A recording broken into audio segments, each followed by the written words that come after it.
Get up and get out. Get out. Get out. I have a question for you. Say Christ is Lord. Say Christ is Lord. Say it. You say Christ is Lord. Get out. Get out. Christ is Lord.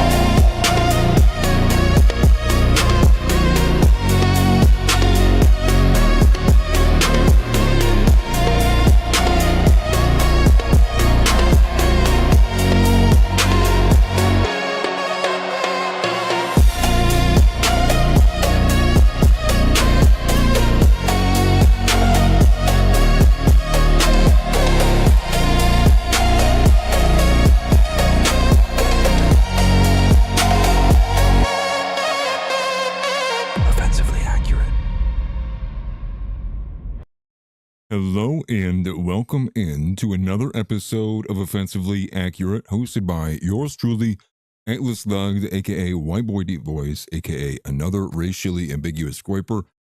Good to see everybody in here so far. Smelly Balls, Alex Von Crank, Donnie Brook. Donnie Brook's in here early. Donnie Brook must not be working today as normal. No, I'm just kidding. A couple of announcements today. I did a poor job the last show I did, actually, because I was kind of just off my game. My ended up coming right before I was getting ready to go live. And he didn't mess me up at all. I'm just an idiot. I'm retarded sometimes. And we're going to have a couple of announcements here at the beginning. But welcome in. Hopefully everybody is and you're black pilling. I thought that was hilarious for anybody who caught America First last night. And you're black pilling.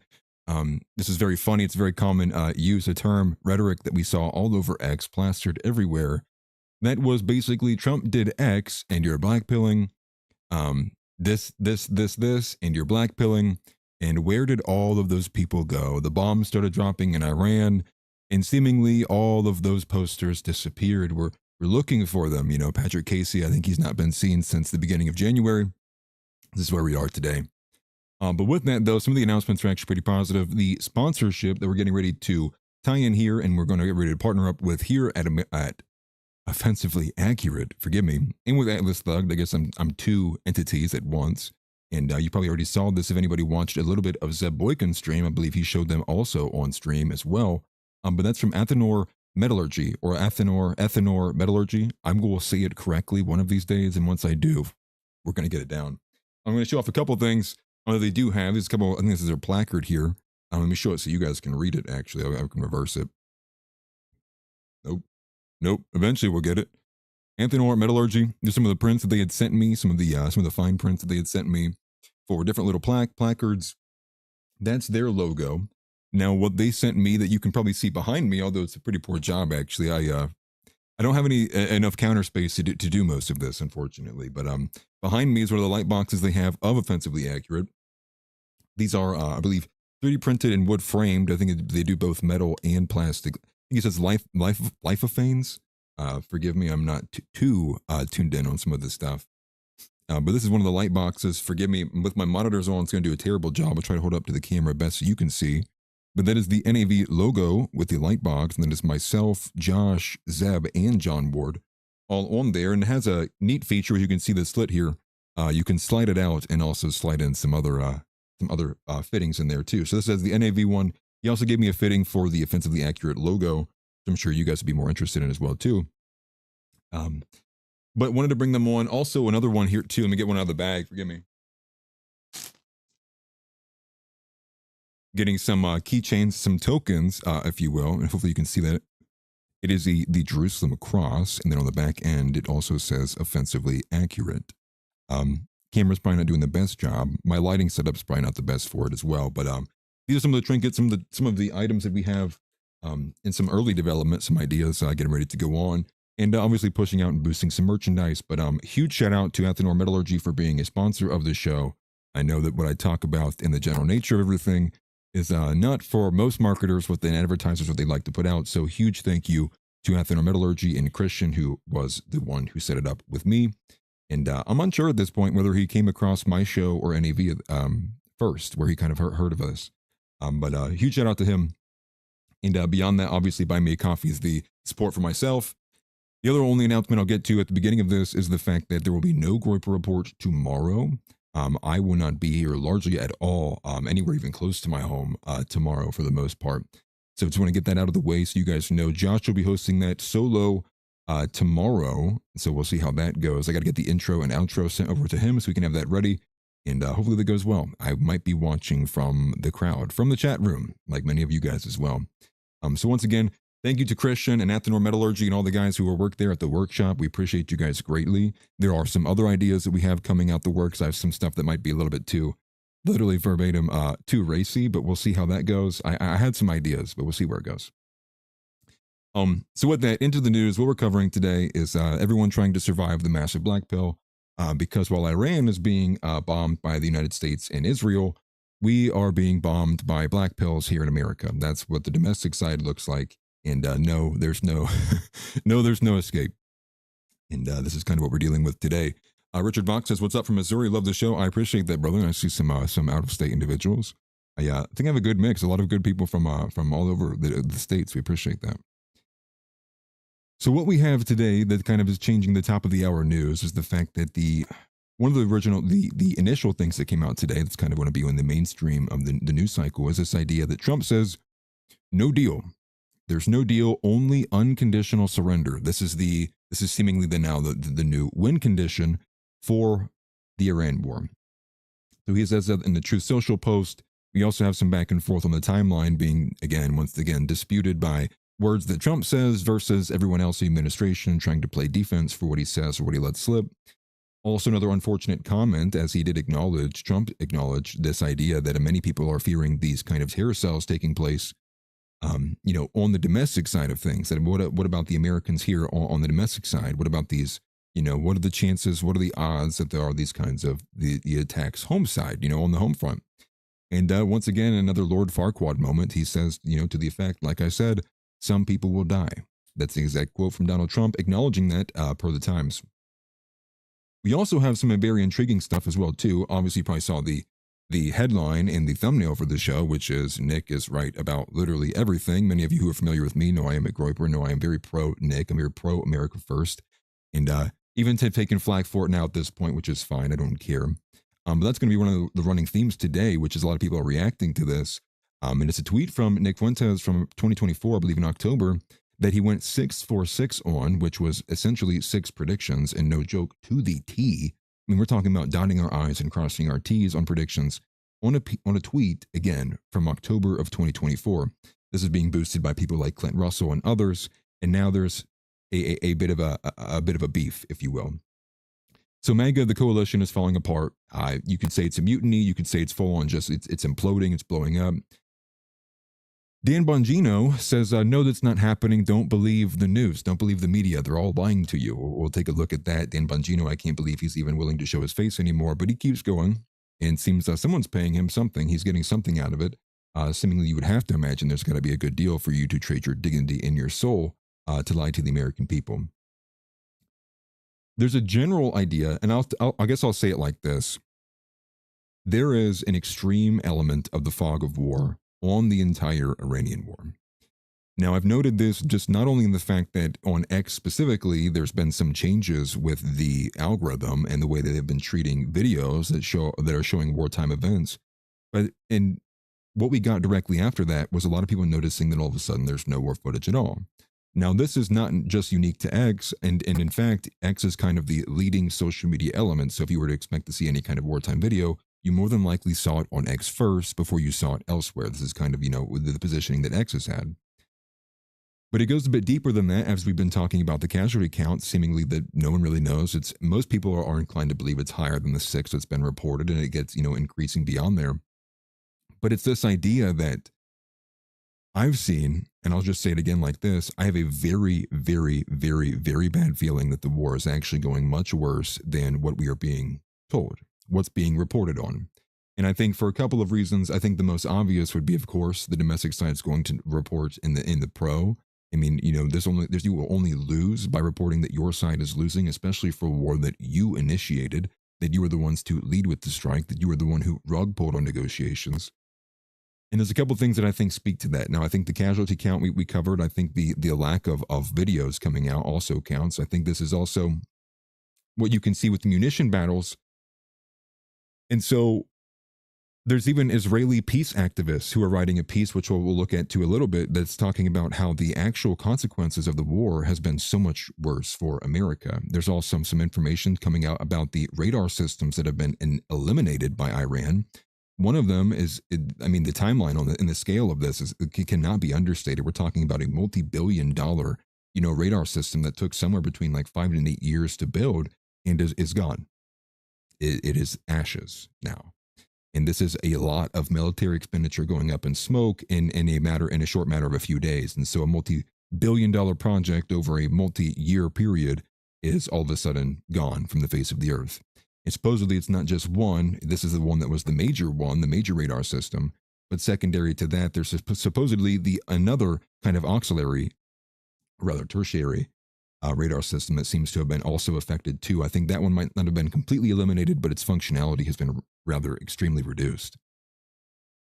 And with this fog of war, I'm kind of in this position too, where a lot of the time I really am I'm not sure what I should be, who I should be whose bias should I be eliminating, right? And so I'm trying to get a batch of information from international sources and also comparing that to domestic sources. And the differences, again, cannot be understated between how different the wars being reported anywhere else besides America and Israel versus, here. And one of these ideas, too, goes to what Nick was talking about, the munitions, which we've highlighted many, many times, over and over the last few days here on the show.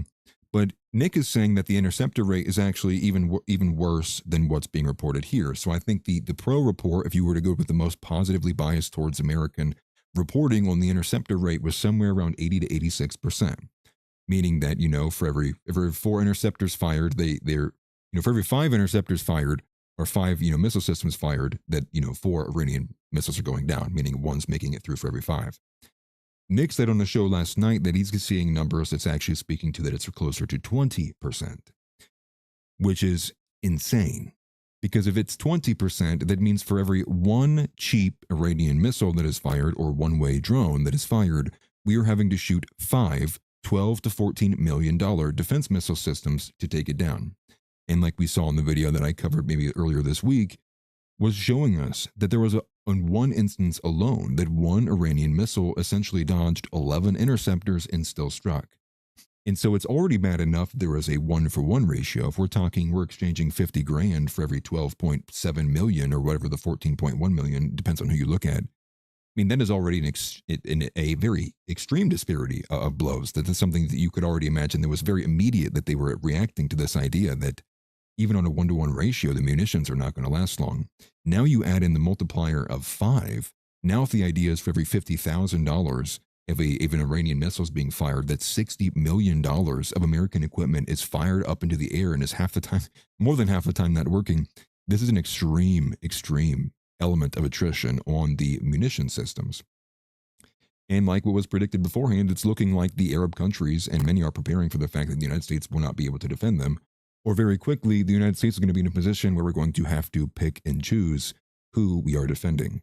And this is more so than just the Arab countries as well. This is also what will affect Ukraine. Because again, one of the most sought after items in the Ukraine war from the United States that they're purchasing from us is these same Patriot missile systems. So this puts us in a position of who are going to pick and choose. On the other side of that is the element that it's not just a binary. If this is what's occurring, then what you're going to end up happening is an escalation. What is this escalation going to have to be? Well, if we're not getting it done at the current pace, well, what will you do? You're going to have to escalate the operation. You're going to have to, speed things up, if you will. And so I think, and like I saw from Uncensored AI and many people, the feeling is now, are we going to get boots on the ground or are we going to nuke them? Now, I had laid out a case of why I believe that there was a sentiment being built for the fact that, the tactical nuke would be deployed by the United States on Iran. And I think that sentiment still sits. But all of the data right now, all the reporting is showing that, unfortunately, it looks like we're going to be getting U.S. boots on the ground if the special operations have not already been there.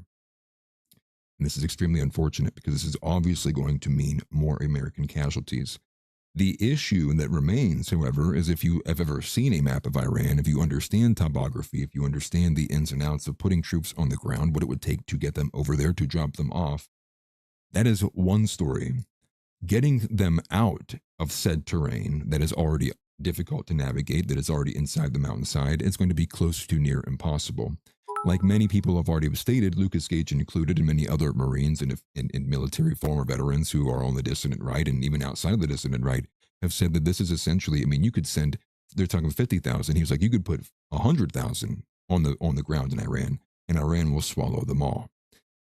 So many military strategists, people who are, even on the veteran side of things, are very dismayed, if you will, about this idea of putting U.S. boots on the ground and what the effect of that will be, ultimately seeming it would be a slaughter. Thank you for the super chat, Mr. Moss E. He says, the Iranian official smirking while saying they are ready for the war, while officials in the West seem like bumbling idiots, speaks volumes to me. And yes, the exact moment that Mr. Moss E here is referring to is, I believe his name is Abbas Araghchi, who is the lead Iranian foreign minister, who was on with, I believe it was like MSNBC or NBC News, I can't remember. The guy's name is Tom Llamas or something like that, Tom Llamas. And Tom Llamas was having this conversation, and it seemed like he was not ready or expecting of the answer he got from the foreign minister, which is exactly what Mr. Mossy says here. He's talking to the effect of, so what occurs if, you feel like the United States will begin deploying? The Iranian official is like, well, we're ready for it. We were expecting it now. And part of this is the idea that the United States is not getting what they thought they were going to get by bombing the absolute life out of the surface of Iran. And there's a few different reasons for that. But yes, this is, I think it does speak volumes. And I think it speaks to the element, like was submitted actually earlier in the Discord by Nativist Friend. I don't know if he's in here right now. But there's a lot of good pieces you can find that talks about how Iran not only have been building their defense capabilities, but they have been building defense capabilities in the complete anticipation of the specific invasion of an American U.S. joint force coming at them. So not only did they build generally a defense of what they would need to protect their country, they have been building their defense and their capabilities in the direction of what would be the most potent to defend against an American attack. And the reason being, well, they're probably watching Nick Fuentes. No, that's kind of funny, but also maybe it is a little bit true, to be honest with you. But the reality is because everyone here in the United States lies to you about where the timeline begins and ends. And the fact is Iran has long been aware of this greater Israel project. They've long been aware of the non partnerships, what's the best way to say this? The goal of Israel has been to take Iran off. The goal from Israel has largely been to take any adversarial power out of the region, and this is to secure their hegemony. Now, I don't know if I would go so far as say is from the Tucker Carlson wing of like, are they going to go the full length of detaching, putting America in a bad spot, and then leech on to India? But I think the strategy does have a lot more merit to it than I think people initially have been giving it. But in other words, though, Iran has been preparing for this. They've been ready for it. They've been anticipating it. They've been expecting it. And very specifically, they built defense systems capable and positioned against what would be the air superiority of the United States. And so one of these reasons, one of the things that they did in insurance to get this was specifically building a lot of their military, manufacturing and systems underground. And not only did they build a lot of these systems underground and deep underground at that, a lot of the deployment systems they have for their missiles are entirely mobile. And in addition to being mobile, they can be disassembled and shipped. So they have built these things in the defense of what it would look like in a all-out U.S., the United States trying to claim air superiority over Iran. What would it look like, and how would we defend that? And now with their forgive me. And now with the Ayatollah gone and out of the picture, and the seemingly kind of dispute over who's the power, it looks like it's going to the oldest son. I believe there's been two individuals. Now it looks like it's definitely going to the oldest son over the other individual. But now a lot of it is decentralized. And so now you have a lot of Iranian regimes operating in a regional capacity. They're operating based on what their decentralized orders were, based on who they were. And again, and a lot of this goes to the fact that they were ready to build multiple layers of what their defense structure would be. Say if the first guy goes, who takes over for him, who follows rank. Say the top two guys go, who's third in order. And I believe they went all so far down to the fourth layer. meaning if the top 3 guys are assassinated, they still had a backup plan for all of it. This is from Uncle House. He says, the president's comments expressing serious interest in deploying ground troops have not focused on a large-scale ground invasion of Iran, but rather on the idea of a small contingent of U.S. troops that would be used for specific strategic purposes. The U.S. officials, the former U.S. official, and the person with knowledge of the discussion said, and that is coming from NBC News. And so this is seemingly the expectation. It's now it's not even a question of will there be U.S. troops on the ground. Seemingly the question is, as House puts it here, and from the comments of Trump per NBC, is how many. It is a question of how many, not if, but how many. And here we are. We have arrived. We are at the gates of the golden age, mind you. This is what it looks like when you've arrived at the golden age. Iran war, no deportations, plenty of Indians, and plenty of women giving their opinions that I would wish they would stop. And so, and the reason why I'm saying all of this and building this up on the strategic element of Iran is, and on top of this idea, and to me, and I'm not saying this because I don't want this to be any of the case. You hope to be wrong on these things. You hope to not see American soldiers being sent to die for Israel. But now we're getting reports both from CNN, Globi News, The Washington Post, and Briggs News, all that now both, for one, Russia for sure is providing Iran with intelligence to help target U.S. forces. That's being claimed by The Washington Post and Globi News. But hours after that post came out, we got from CNN and Briggs News that U.S. intelligence is now suggesting that China is getting ready to prepare Iran with financial aid, spare parts, and missile components. And this is on top of the element that I talked about yesterday, which was the people of China were reaching out for small-time donations, trying to send them as financial aid to the Iranian embassy. But what does that tell you? If Russia and China are both now encroaching on this conflict when they were seemingly so hands-off, if you were asking me, my hunch goes in the direction of what I've been seeing, which is a lot of reports are showing that the United States is actually struggling, that they're bumbling. Now, it's not a complete, it's extreme on one side, but that it's not nearly as successful as it was intended to be or was reported to be. So yeah, World War III, that's what it speaks to me, but it speaks to me that maybe both Russia and China have seen a weak point, a chink in the armor. Maybe they're seeing that the leverage is leaving the United States. They're seeing a prime opportunity to join in, knowing how much it would strain. I don't want any of these things to be, but if you were asking me, if both Russia and China have continually encroached in on this conflict, what would that say to you? You think Russia and China are going to start joining in when the United States at the top? They're like, they're swinging their hammer all over the place. It's like, Iran's decimated. That's when they're going to jump in? No, it speaks to me that perhaps the United States may have a few more weak points, and maybe Iran has done a lot more damage than what was initially expected. And that is something I wish I was not even having to contemplate right now. But China, very specifically, they have had a couple ministers come out today going deep on their thoughts of what is actually happening. And I believe it was one of their foreign ministers. I could be wrong about his titled position, but he did speak at length today about how they do view in China that this is a colossal blunder of strategy by Donald Trump. And like I mentioned on the show yesterday, you have one of the top UAE billionaire businessmen who's highly respected, who resides in a lot of these political circles from the UAE, has came out and he addressed a public letter to Donald Trump, very specifically pushing on elements of like, was this you or did Netanyahu order this? Like, who made the decision? Who gave you the right to put my entire region at war? He's like, sure, you're not bombing me, but now my nation, my people, is the land I live upon. Now it's we're warring.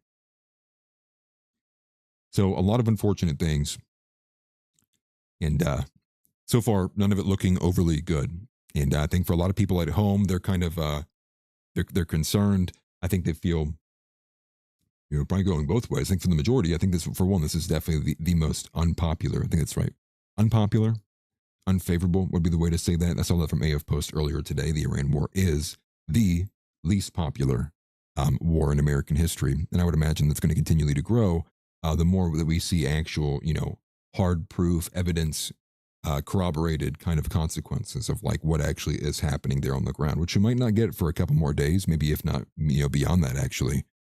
And again, fog of war, and you got to also take everything with a grain of salt. Obviously, the U.S., the most pro, we're successful, it's all good. Iran is also going to be saying the same thing, and so I think the easiest use of wisdom there is just kind of go along with what is in the middle. Maybe it's right here in the middle. I lost my train of thought. Forgive me. So the themes of today is going to remain pretty similar to what we were at yesterday. Again, America, us, we, you, I are under hostile occupation of a foreign entity. And in addition to that, I think maybe more so the point of today is it doesn't matter. The bad publicity for doing these elements doesn't matter. The polling only matters when it's on a domestic issue. If it's unpopular in America and among the American people, that's when it will not do something. If it's unpopular for America to do something overseas, who gives a shit? This is the Trump administration. And so they don't care how badly they're tanking. I think that's obvious. I think it's very clear that they are just, I mean, when the administration is having within an hour or two having to come out and defend statements made by Trump literally 60 seconds ago, we're in a bad spot. The administration's just, it's chaos. They're flailing their hands. They don't know what's going on. And so the majority of what Caroline Leavitt has been doing has been playing defense. And they don't care. They don't care. If it was, you know, and it's just sad, you know, you see the approval rating here in the States, but then you see he's got like a 98% approval rating in Israel. It's like, yeah, maybe he should go be president in Israel. The other element seems to be that we're getting more of this argumentation against the positioning of Nick against voting Democrats and making the GOP suffer, or in better terms, you know, beating the center right out of the movement. As Nick says all the time, holding a metaphorical gun to the head of the GOP to ensure that they do what we want them to, making the point of why is it always the fact that the center right is the one that leads and the far right is the one that has to just go along with it? Why is it never the other way around? Why is it not the far right leading and the center right? Why is it not us, right? Why are we not looking at Joel Berry and Seth Dillon and saying, if you don't want to go with us, then go join Kamala? And that's kind of the dynamic, the power dynamic that Nick wants to change. And what's funny is a lot of these comments are coming from people who say voting doesn't even matter, which is very curious, right? Voting doesn't matter. Voting doesn't matter, but definitely don't vote Democrat. Makes no sense to me. I'll be honest with you, it makes literally no sense to me. Because if the argument's voting doesn't matter and these things are orchestrated, pre-selected, predetermined, well, then who literally cares? Vote for a gay race communist. If it literally doesn't matter. See, that's part of the ideal. So people need to actually have, you know, a bit more than kind of throwaway principles. And what I mean by that is I think a lot of things are thrown around in too much generality. Too much generality, too little nuance. And I think to put a pin on that, and to put a hat on it really, and kind of dress it up, maybe give it a cherry, bit of whipped cream on top as well, is the outright idea that Donald Trump had a blunder yesterday about the transgender surgery, which is we walked back that we're not completely against child mutilation, but we're only against it unless there's express written consent from the parents. And so I think Nick did a great job asking what even is the argument. What's the argument that Republicans are better? What's the argument that you need to go back to the ATM one more time? What was the analogy he was using? A casino. That's right, the casino. That voting for the GOP is like going to the casino and saying, hit me. You know, we got to win eventually, right? You know, if at some point I'm yanking the slot machine, at some point coins must come out, right? At some point there must be a golden age will appear if I yank the slot machine so many times. And I think I'm kind of giving a few statements to that, but I'm in full agreement with Nick. I don't care if you don't vote or vote Democrat, just don't vote for the GOP. That's all that matters to me. We have a bit of a back and forth we'll go into with a little bit of that for some of the themes here. But that's kind of the gist of what's going on today. We'll also maybe talk a little bit about Nick's idea of perhaps this, is X the problem? Is X maybe a bit more of GOP propaganda than what we were led to believe? And unfortunately, maybe the most dark story that's been coming out today is there's more and increasing evidence and intelligence that's suggesting that the Iranian school for girls, or the Iranian children's school, I think it was majority girls, I don't know if it was all girls, evidence is now suggesting that we, the United States, were the ones that bombed those children. And this is supposedly where we are. So that's what we're covering today, so let's get started. Cut straight through, offensively accurate, that's the view.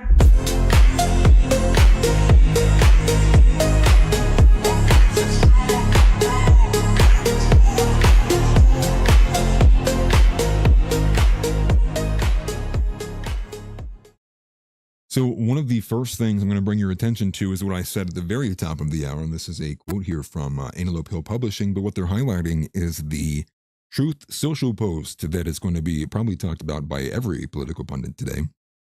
And from Trump, he says, there will be no deal with Iran except unconditional surrender. After that, in the selection of a great and acceptable leader or leaders, we and many of our wonderful and very brave allies and partners will work tirelessly to bring Iran back from the brink of destruction, making it economically bigger, better, and stronger than ever before. Forgive me. Iran will have a great future. Make Iran great again. And then he says, mega, forgive me. Like, literally can't speak. I've been talking too much. And then he says, thank you for your attention to this matter. President Donald Trump, it don't even matter. He's not even who he is anymore. He's a hollow entity, puppet, if you will. And Antelope Hill says it should go without saying that the whole reason Trump was allowed to come back, quote, vibe shift in all was specifically for this, or God cursed Trump like in those old Greek tragedies. Now many people, like Corey Mueller included, are holding the belief that Trump was spared the instance in Butler as judgment against America. This is the in the dissident right circle. You can see these kind of ideas. Forgive me, I take a drink of water or something. I'm struggling. This isn't water. Okay, hopefully that helps. And the reason why I bring this to your attention is because what was the original goal with Iran? What was the whole purpose of the intervention in the first place? Well, if we were to look at the administration, or you look at the words of any of these people who are fulfilling the seats of power, they would be that it was to prevent Iran from getting the nuke. And we bombed the life out of one of their nuclear facilities and never got any kind of strong detail or understanding of how effective that was or was not. Many of the reports say it wasn't effective at all. Many reports even said that the enriched uranium had been moved before the bunker buster was dropped on Natanz. I believe it was Natanz. It's been a minute. There's like 3 of them. And then it seemingly has moved to this idea that, Iran is this kind of existential threat. They encroached upon the nuclear weapons, and then it became regime change. Then it became, even if we destroy the facilities, the IRGC and those inside this Islamic regime are still going to want to build all these nuclear weapons. And that was despite all of the information we had on, Khamenei and the Ayatollah, the former Ayatollah, I should say, of his fatwa against pursuing nuclear weapons. And again, for many people who don't have any grasp over what anything is over in the Middle East, I'm not saying you guys, but just in general, well, the Ayatollah was largely seen as the reason why the Islamic regime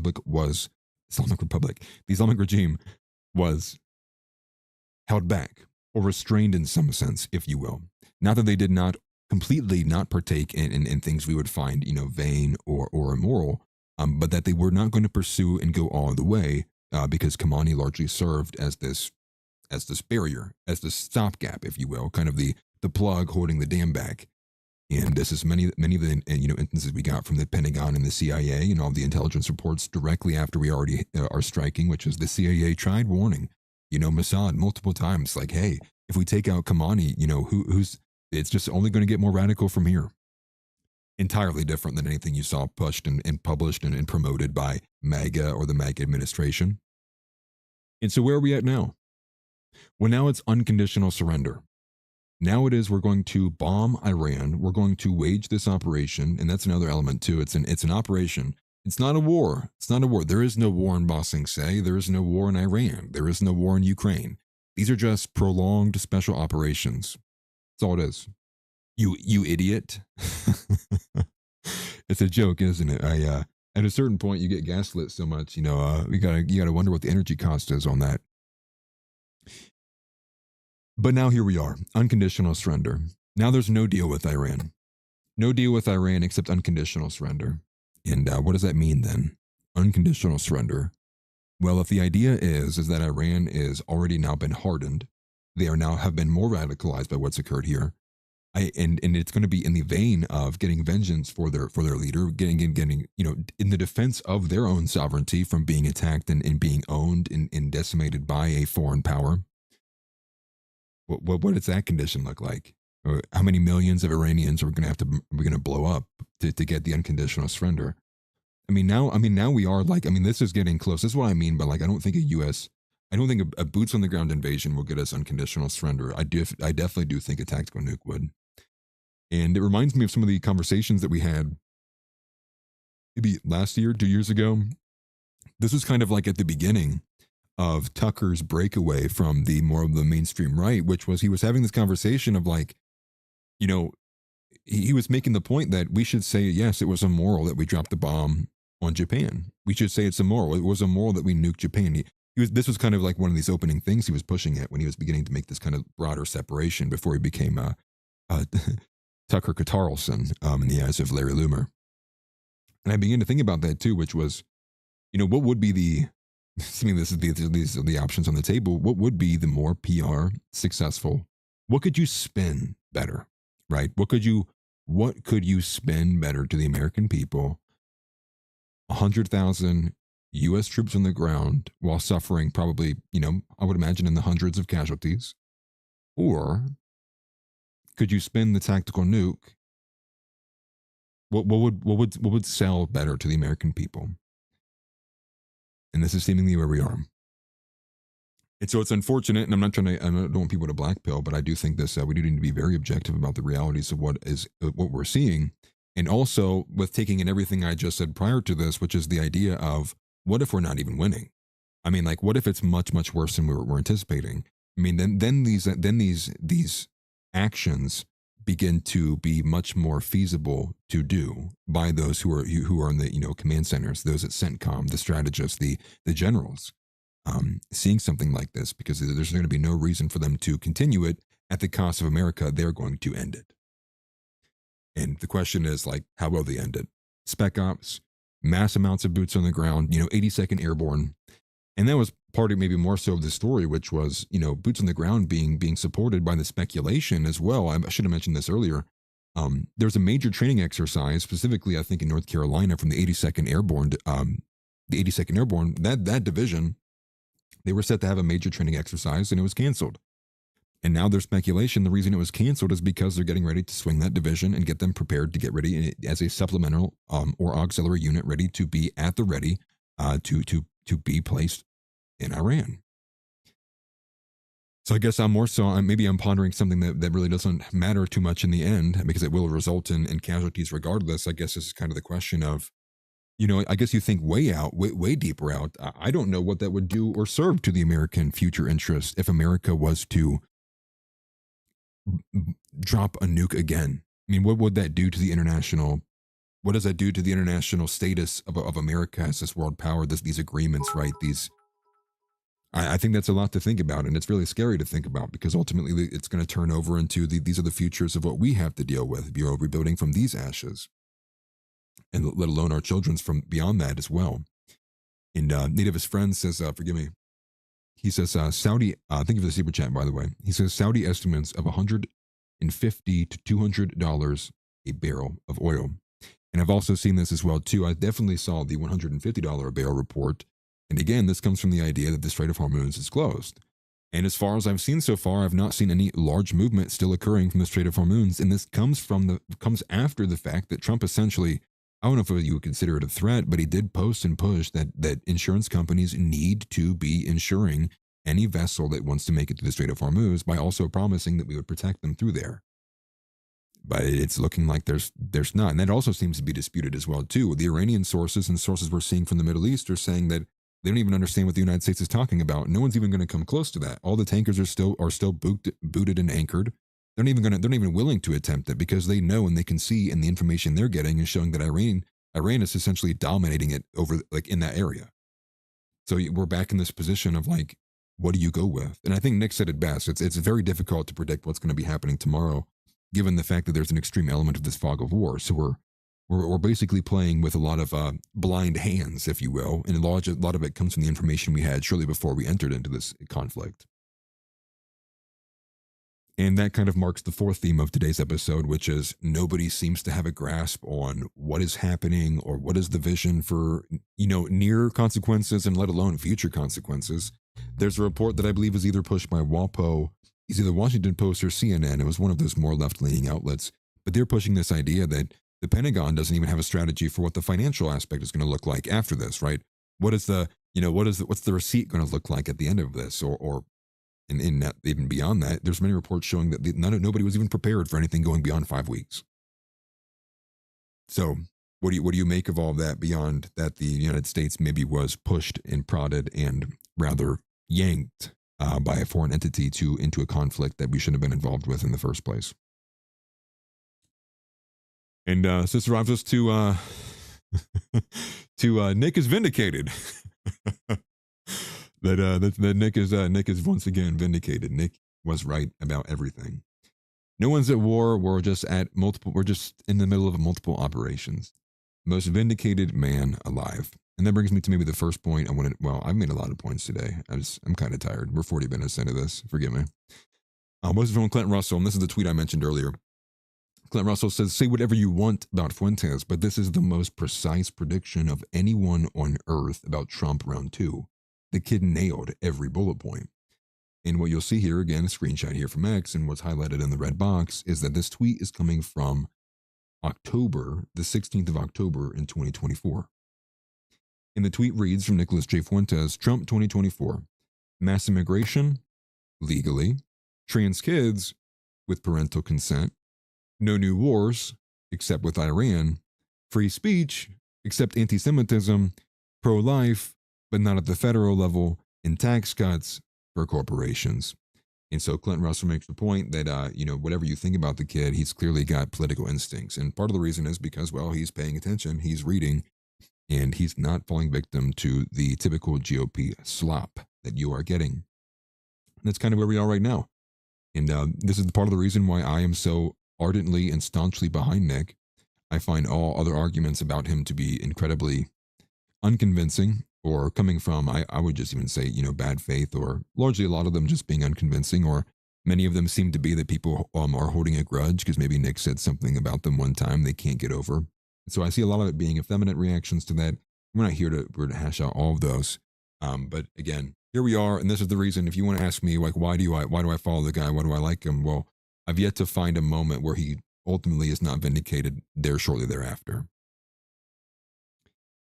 But a reaction to this, and this came from Nick Freitas, and I don't know what Jew is on the show with him, but this guy clearly is something or other.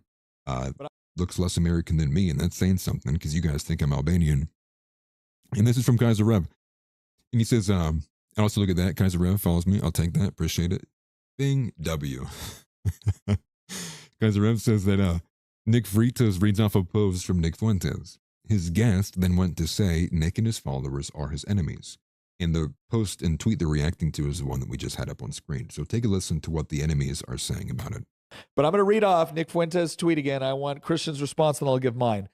Nick Fuentes said, I'm voting Democrat in 2026 because white people can play both sides too. The GOP broke every single promise. Epstein file cover-up, regime change, war in Iran, and no mass deportations. The GOP must be purged and burned to the ground in 26. Hostile takeover in 28. True, not true. Why not? I mean, he's just my enemy at this point. Oh, I don't really care if it's true or not. He's my enemy. I hope he fails. I know he's going to fail. Good luck trying to take over the same party that you're telling people to vote against. Yeah, best of luck, buddy. Really going to work out. Accelerationism is for retards. Nick Fuentes is just an enemy at this point. He's just an enemy. I don't know what else to say. And it's funny because there is nothing else to say. His immediate reaction was, he's an enemy. It's dumb. He's my enemy, and acceleration is dumb. Wonderful. I guess the only other point he made in there was, I guess, good luck threatening the party and going against the party that you want to take over. Well, that's kind of the point, because if we take it over, it's not going to be those same people that we were trying to antagonize right now with the current, with what we're doing, right? If we're voting for Democrat in 28, it's because we're trying to make the people who are currently residing in the GOP feel pain and otherwise be pushed out and excised. So what does that mean? This doesn't include, the idea here that this idiot's not understanding is the point is that those people won't be there. But if they will be, they're going to be listening to us. They'll be because we are leading the way, not the center right, not the what's the word? Not the containment right, not the Babylon B crowd. No, it'll be the dissident right. And funny enough, I mean, I've seen a lot of people who have been angry about Trump from the left-hand side, and it's a lot of democratic socialists. And what's crazy is, have we arrived at the position where it's going to be democratic socialist versus national socialist? Is this the direction we're going? And what's funny as well too is this is something I talked about maybe almost like even a year ago at this point. Which is this idea that capitalism is naturally opposed to capitalism in its full free sense is opposed to nationalism. It just is. And so I was making the argument, I think for a lot of people moving into the future years, you're going to need to decide, what is your value set, right? Are you more of a nationalist or are you more of a capitalist? Which of those are you more of? Are you more of a capitalist or are you more of a nationalist? And especially if you look at, again, like with the global, the way that the American capitalism structure essentially plays out is it's globalism. It's globalist. I mean, imagine all major companies you can think of in America are globalized. And then in addition to that, what's happening in the economy right now with America that most of us are suffering from? Well, it's the outsourcing of labor. The majority of a lot of this labor is being outsourced, right? It's people in India, phone callers, right? You have I learned about this the other day. I didn't even know it's a thing. Apparently, there's like call centers in prisons. Dude, you can't get a job because they're letting felons work. I'm not sure if they even offer any of those jobs to regular people, but it's the concept, which is capitalism will seek out. I mean, if you're making the decision in your best interest, and you are the owner of if you are an employer, and you can pay someone, you're just looking at person one, you can pay them $20 an hour, or you can look at person number two and you can pay them $4 an hour. I mean, you make the choice. I mean, if you're playing the game, right? If you're the one who's playing, what's it called? Like adventure capitalist on your app phone, you're gonna be spamming the $4 people. You'd be like, give me as many $4 people as I can have. You're gonna want an army. That's capitalism. That's the American form of capitalism, and it's ultimately become something different. You could probably say it's a bit more of a monopolistic capitalism, a gate-kept capitalism. Because I think these things, it's not a free market by any means. You look at the App Store alone. If you look at the App Store specifically, how many times have they banded together for some moral judgment or otherwise, and they will prevent certain apps from being allowed to come on the App Store? And who's making those decisions? Is the U.S. government making those decisions? No, it's the people who are in charge of the App Store. It's the big tech. It's the Silicon Valley. So yes, I've been opposed to capitalism for some time. I know House makes the argument for autarky, or I think I'm saying that right, autarky, and many other things. I haven't thought about it deeply enough, but I definitely know whatever this system is, I don't want it. Whatever this one is bad. So let's just get rid of this one. But forgive me, I'll play the rest of this video. I think this Jew has something else he wants to say. He's an enemy who either doesn't understand how politics works, or he has a misconception of how to actually win. I think he's just functionally indistinguishable from the left. I mean, going back to that meme quote. So that's where I'm at this point. I'm really done engaging with him. If you're a fan of him,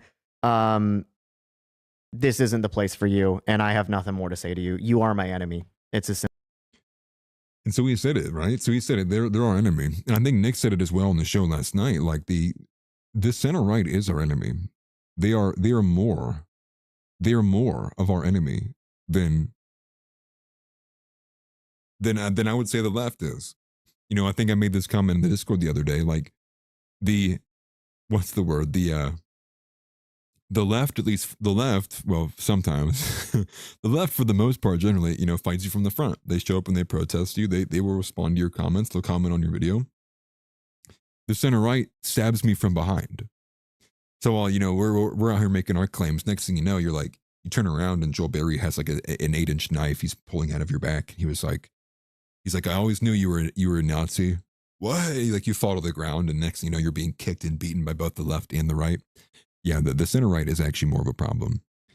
And he's like, we don't understand. And imagine saying Nick is indistinguishable from the left when he's one of the only commentators willing to continually on a daily basis push that Christ is king, push heavily for his Catholic views. Obviously, I'm not. I grew up Protestant. I'm not Catholic.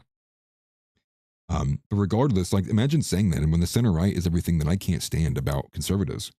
The center right is what brings us Calendargate and says, wow, those women are really hot. Like they are the degenerate right. The center right is the degen right. It is the right wing that really doesn't like gay people and doesn't want to be lambasted with transgenderism, but also wants to be able to go on X and look at porn, but also wants to be able to go into their, they want to be able to allow Dave Rubin to purchase children. I mean, they don't hold Christian beliefs. And so for them to sit there and say we're their enemy, well, it's like, okay, I mean, I already kind of knew that, but if you're going to make these statements that Nick is your enemy, like Nick is further away from you than insert Dave Rubin, well, then you're closer to the left than I even imagined in the first place. And that's kind of more so the idea, which is the people who are at the top, the podcast circuit, the more of the mainstream circuit, they're nearly becoming indistinguishable, like the left versus left and right. Nativist friend, I appreciate the super chat very much. He says, Atlas, this time you got Deng Xiaoping pilled. Deng Xiaoping. I saw a funny video the other day that was like, play these around your play these around your friends. And it was like, if you have an Asian friend and it's like the classic, Chinese buffet music is playing around, if it's play this around like your black friend and it's the sound of smoke alarm. Forgive me. I couldn't even think of what it's called. But I guess I don't even really know what to say to this anymore. I think the gaslighting is not even working either. When we're seeing a lot of this from people who are pushing this, like, if you vote for Democrats or you don't vote, like you're helping the enemy, it's like, it means nothing anymore. Like it doesn't, who gives, the point is that we want the left to win. Like the point is that like where I'm at right now is I want to see the GOP beaten in such a just extreme and grotesque way that no one will ever think about donning a red tie for the next 4 years because it will become so utterly toxic or unfeasible or socially unpalatable to promote. Like that's the state of the GOP I want. I want people to think of Trump for what he was, which was he was a New York Democrat. That is the party of the GOP. They are not Christian in any form. They are the party of the Jews. They are the neocons. They are the representation of the fifth element. They are exactly what most people describe them as. What are you conserving? They are the speed bump Democrats. They're Democrats from 5 years ago. That is the right. There is nothing to support about that. What we need from it is we need to force it to its knees, and maybe to such a point that people just start abandoning, and then money starts flowing elsewhere. Maybe money starts going back in the Democrat Party. Don't care how it happens. We would need to take the GOP like how Bane did Batman in the third movie and break it over our knee and destroy its back. You will never halfway attempt to represent the conservatives of this nation while serving the interests of a foreign country. We will destroy you. And we are willing to bring the country to its knees to accomplish this. And part of what's also supplementing this idea is that what do we have to lose anyways? It's already, how much worse could it be? How much more could you be spit in your face? And again, like we said yesterday, and I'll say it again, it's not even that it's failing to execute. We're talking about complete 180s. We're talking about wool pulled over our eyes. We're talking about a new beginning. And this idea that it can't happen is just so ridiculous. 2016 it happened. It happened 10 years ago. MAGA was the GOP was overtaken by MAGA.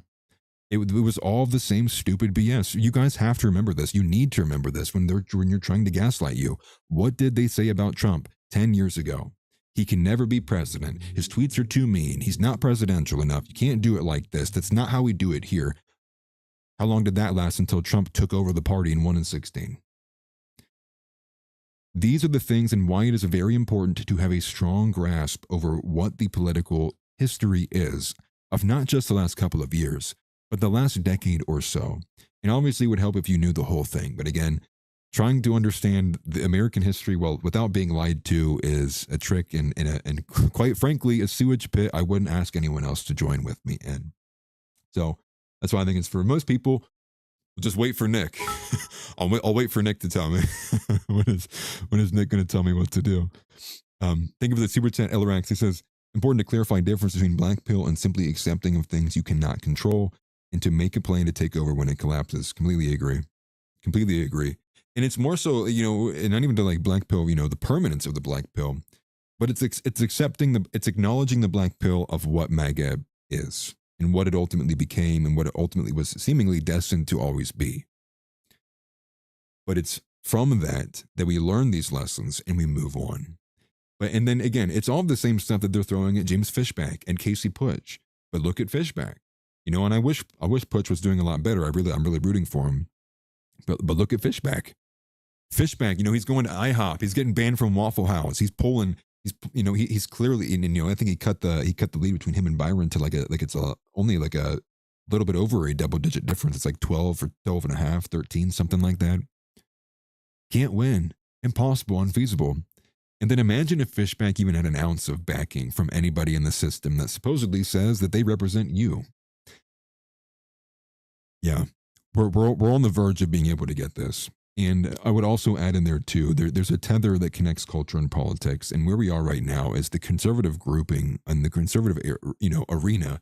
You go out into the men in the countryside of where a lot of the right-wing men are, the majority of them are much closer to where Nick is at than anybody who is trying to defend Trump in this current moment. So, I think and what's the idea here, right? What's the idea is that like JD Vance, after we wage war with Iran for a year and a half, is going to step up to the plate and we're going to all usher in back in the MAGA coalition is going to walk in back one more time. You're kidding yourself. Not going to happen. It's over. We need to take advantage of the fact that the GOP is blundering and use it, smash it, destroy it. Obliterated. I hope I never hear the three letters said in the same way ever again. I hope I don't ever hear the GOP again. I hope I don't ever hear Republican. Maybe it can be something different. Maybe it'll be the American Fascist Party. Maybe it can be just, instead of MAGA, it can just be America First. It'll just be AF. I don't care. But this idea that you're going to pull us, it's like, it's over, dude. Like there's thousands of us, if not maybe millions. We're not going back to the voting booth again. And part of the reason why I don't even care anymore is because for one, I can't see an ounce of anything to gain at all. You don't deserve my vote, period. And what would that even say about me, right?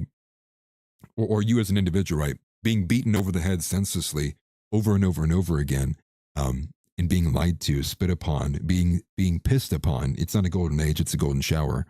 No, not even close. It's and again, you ask the argument, what even is the argument, right? What are the Republicans better at now at this point? The border's secure. Okay, that's fantastic. And when Gavin Newsom wins, one of the first things he'll be doing in the first month of office is unsecuring the border. He'll be polling people. He'll be like, you know what?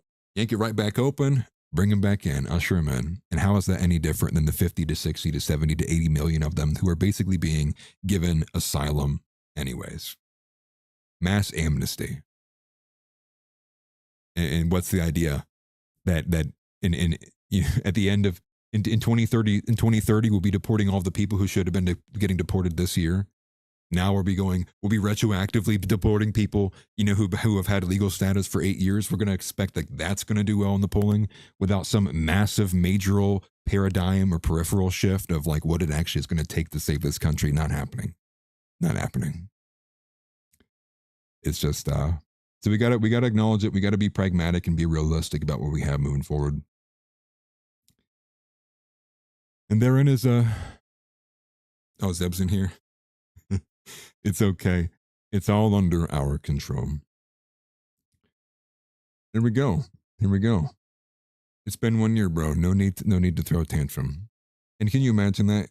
Can someone tell me if this is even a white person who said this to me? Let me look at this. He kind of does, but he looks a little bit out of there. Who is this? That's fair. Okay. It looks a little Jewish, I guess. But yeah, this is definitely a tantrum, if I ever seen one. I don't know. And people wonder why Nick says that the Goyim deserve it. Are Goyim even people? Crazy. And this is kind of it, right? When you're no need to throw a tantrum. The point is like I hope every single one of you get utterly humiliated and crushed to such a degree that you're forced to walk back to the far right on your hands and knees saying, I wish I would have said Christ is King 2 years ago. Another ambiguous white guy, right? That's kind of where I'm at, dude. The anger that I have in me, in my soul, being told by a conservative who's not Christian, who literally wouldn't say Christ is king if his life depended on it. It makes me feel certain things that I can't say on YouTube, and I would imagine many of you feel the same at home. It is this idea that I'm not going to sit here and my heritage be spat upon, and then people say they're representing me while also being absolute liars and Jews. Yeah, never again. Hashtag never again. Yeah, if you are on the Trump train, this is not the stream for you. Sorry to say. Sorry to break the news. He says I'm half white, half Hispanic. That's funny. That's funny. You should be deported. Actually, you're only supporting Trump because he didn't deport you. I only crossed illegally. I don't have any prior convictions. I got one. Hey, FBI. No, I would never do that. I would handle you personally. It's a joke. It's a joke. Send him to a camp, but just make sure there's plenty of showers. It's a joke. It's a joke. Calm down. My glasses are getting a little dewy. They're riding up my face. I literally can't see without them. I think I strain to see them if I don't have them. Yeah, they go full wig net. There are days where I do feel full wig net. Sometimes you see a Hitler edit, and next thing you know, you're like outside. You know, you're two-step into Erica. Well, how did I get out here? Yeah, like I come back to, I'm like, whoa. Sometimes I just like find myself on the couch. I'm like, how'd that get up there? What was I doing over there? What? Don't even realize, like, you know, my daughter's hanging off my arm. I'm like, oh, hold on. How long that's been up there?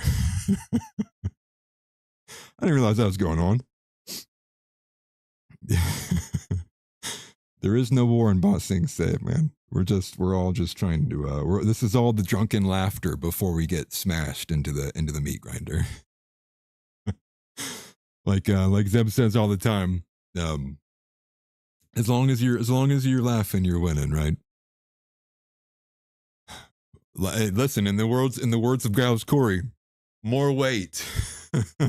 Bring it on, dude. My traps aren't big enough. More weight. Put more on the bar, dude. My knee didn't buckle yet. Yeah, a little trench humor, man. You know, I would hope I can laugh while I'm choking on the gas, if you will. Let's move on to a different point here. Let's move on. We'll change it up a little bit. And this is another point. This seemed to be like the most viral clip that came out of the America First episode yesterday. And it was the idea that what he argued is that X has become a GOP MAGA pro-Trump slop farm. So I'm going to put that up on screen here. It's going to be like the next one we'll take a look at here. But I'm curious if you guys agree with this or not. Our algorithms may be a bit different compared to what we were pulling up and looking at all the time. So I'm curious what you guys have to say. But here it is. I think that Twitter is really the problem. As time goes on, I'm really starting to believe that X is the problem, because the reason that people are getting tricked and misled by this stuff, it's because they're on Twitter. That's where they get their information, and that's where they get their opinions. And Twitter has become just like, it is a new form of the Matrix. It's like another Matrix reality where you go into it and all you are fed is pro-Trump propaganda. That's why Elon bought it, I think.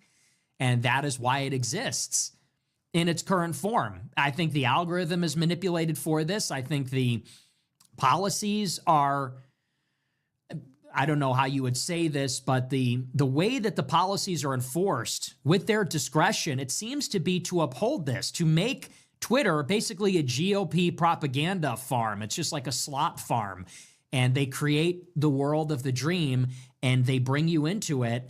And then they fill your head with this Republican propaganda. They say the war in Iran is really about China and all this other stuff. And same thing during the election. And people they weren't paying attention. So. Yes, whether it started that way or it was designed and pushed to be that way seems to have been that is the case right now. And Mr. Mossy says X has become that. I can't stand it. Acid Jupiter says, I'm gonna post. One of the funnier things I heard about from Nick on this last America First episode. We're doing a little bit of Gorp report since there's not going to be one, or I'm not going to be there tomorrow. Was he said it's one that my mom had said before, which is you're not the toilet isn't for sitting. You either pinch it off, you know, you either get up or you poop, right? You gotta go.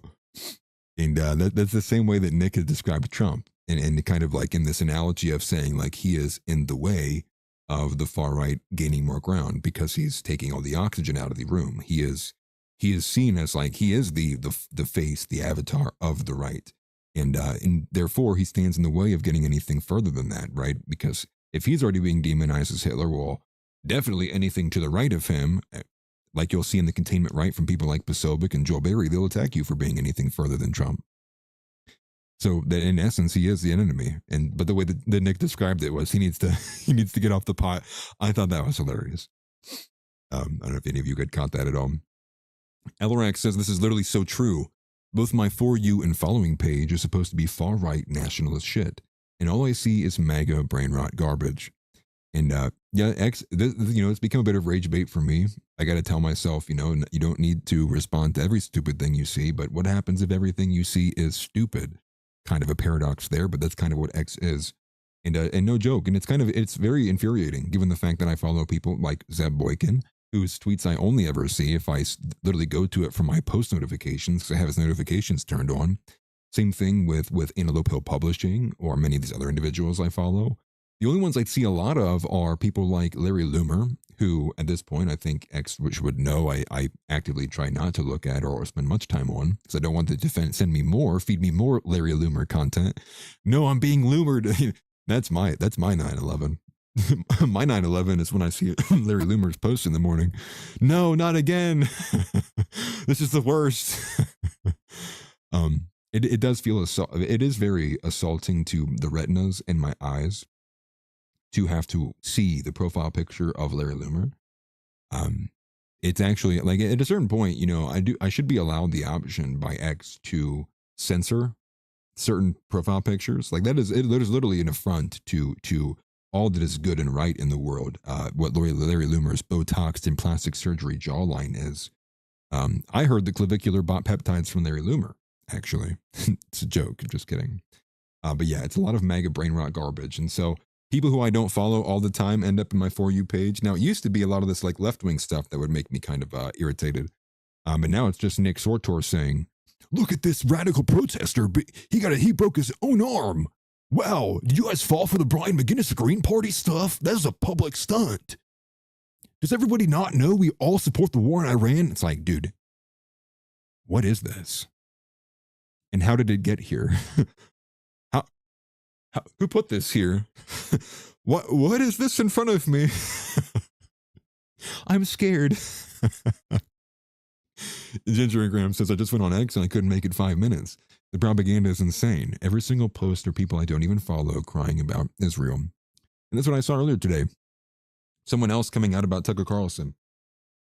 Tucker Carlson, it's really this thinly veiled veneer of anti-Semitism. And it's like, I'm telling you right now, everyone do this. Look up thin veil of anti-Semitism and tell me how many Google search results you get. It's a bajillion of them. It's like the exact same language they use at Project Esther. It's the exact same language they use overall in the rhetoric from, the big think tank that's the Heritage Foundation. It is poisoning the well. It is the anti-Semitism well. It is, Tucker's anti-Semitic. He hides it through this, the thin veneer. It's see the line. It's the Hasbara playbook. You see these things. And when you begin to notice them, it's hard to not notice them. Many of his friends says, how do we have a whole ass war going on with like 4 grainy videos? And this is seemingly a lot of what the anger and the pushback from many people is, which is we were getting a bunch of these videos in the immediate, and now we're getting nothing. And so I would recommend to people definitely follow places like Rerum Novarum and CIG. And there's many of these other Telegram accounts that are doing a lot of good aggregating for news and video, which is actually serving a lot better a purpose than anything I'm seeing on X right now. But many of them that are on Telegram also operate on X, so you might just have to go out of your way to go look at them instead of relying on your For You feed. Zeb says, X is a good question. X is a fed op. I've been saying this. Forgive me. I was blending 2 chats together. And I can remember some of the early iterations of people fearing this, that not just that X is a federal operation and that it's going to be a promotion of propaganda, but more so it seemed to be the argument for many was that X is going to be a Trojan horse. that X is seemingly allowing. It is allowing this. It's allowing anti-Semitism. It's allowing the dissident right to come back. And seemingly many of people's arguments then was so that it would be better able to identify and target said people who held these beliefs or would be convinced by them. And so maybe it's a bit of both. And it does seem that there is an element that X is definitely sharing information, or there is data leaks of some kind, because many people are also finding that their names being searched in Israel. That seems to be a very common theme, especially if you're looking at any screenshots recently posted by any of your favorite far-right creators. But it looks like we're mostly in agreement here. I don't think anyone disagrees that X has become this kind of big cesspit, or cesspit, I'll say. Gingergram says there's a reason there's no footage. They deported 250,000 people with so posted hype edits. If it was going well, they'd be bragging everywhere on social media. I've seen hypersonics embarrassing the ID. I agree. It's and this also lends itself to this idea too, which is like, well, then how bad is it? Right? If the idea is if it's going well, it'd be getting plastered everywhere. Everybody remembers the boat, right? The Venezuelan boat. Dude, that was on CNN 24/7. You're watching Predator drone footage of just watching brown people get blasted with, cruise missiles. And all of a sudden now there's no footage at all. Despite all the international reporting saying that, like, they're bombing this fighter jet down. They struck this radar system. They took these things out. Now you're going, well, dang. Maybe there's a lot more truth to that, to be honest with you. And yeah, they're posting hype edits. It's crazy. America Pack, this is from Uncle House. He says, America Pack, founded in July of 2024 by Elon Musk. And who is the recipient? None other than Mike Lawler. So why assume his social media app wouldn't be an op? And who's Mike Lawler, by the way, everybody? Well, Mike Lawler is, for one, this is more recently, Mike Lawler is one of the ones who's co-sponsoring and leading the charge for a sensible solution to providing legal status up to 7 years for all of the illegals in this country. He was one of the first Republicans when it seemed that the administration was waffling on what to do with deportations. He came out immediately and said, let's give them legal asylum. We won't call them citizens, but we'll provide them legal status for 7 years. Mike Lawler is a Zionist. And in addition to that, also, this is beyond just that, what do we get before? Well, Mike Lawler is also, I believe he's like the sponsor of the bill, the co-sponsor of the bill, which was HR 6090. What is HR 6090? HR 6090 says we're going to use the working definition of the IHRA, and we're going to deem what is anti-Semitic based off of this outsourced definition. And yes, it doesn't include Bible verses. And they were going to enforce that both on the state level and on other levels as well. I think it was specifically being pushed at the state level. And I think it did go into effect in certain areas. Some not as far reaching as others, but these have been the pushes we've been getting for the past since 2023. And if not even before then as well too. Yeah, do you still have to go frick yourselves in the face for being against H-1B? Yeah, that's from the words of Elon himself. And William Main says, smash the like button because I'm not a soy goy. Yes, agreed. If you are not a soy goy, smash the like button. Thank you very much. I appreciate that, brother. So one of the bigger things I wanted to go to just spend some time on is rather unfortunate, but this is per Reuters, and I'll put it back up on screen for you guys to see here. Quote this. Saw this from Luke Rudkowski, although he wasn't the only person I saw talking about this, and definitely, by far, was not the only person, many people, and I've seen this from a few different things. Now he says, enough of the cringy White House videos, which I'm sure many people might have seen the Ben Stiller quote tweet of another hype edit that used Tropic Thunder, Braveheart, Call of Duty footage has been used now, and many people are irritated because they're not in support of the war, and they're also coming out and saying, stop using my music, stop using my footage, stop using my stuff. None of us want to be included here. But this Reuters report says that the U.S. military investigators believe it is likely that the U.S. forces were responsible for an apparent strike on an Iranian girls' school that killed scores of children on February 28th, but have not yet reached a final conclusion or completed their investigation yet. And I read through an article from The Guardian earlier that also corroborated this report that said that gave note of how many people from the administration just gave a non-answer. They didn't answer. They said, you need to go take this to the Department of War. You need to ask these people. Ask the investigators. Don't ask me. They gave a lot of non-answers. I'm not answering that, which is a little concerning. And so it seems to stem from the public release of a Pentagon strike zone map that was shown publicly by Hegseth. Now, I won't need to play the video, But what you can see here on screen, this green dot on the map of Iran, is supposedly where this school was located. But you can see it is wedged between two strike locations. And so I'm not sure if this is what started the investigation. It seemed to be very, very notable for many people. I've seen it floated around a lot, so I'm unsure what actually started the investigation. But from the reports and from what I've seen online, this seems to have been what gave cause of concern, was that many people recognized where the Iranian school was at, and that it was wedged in between on a very hot spot on this map for a strike zone.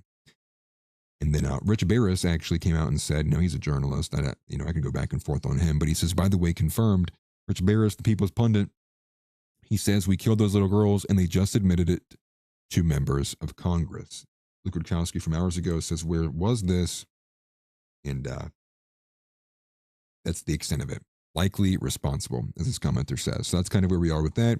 And as far as I understand, that would have been a little over 150 children who were bombed, and that was one of the first things that happened.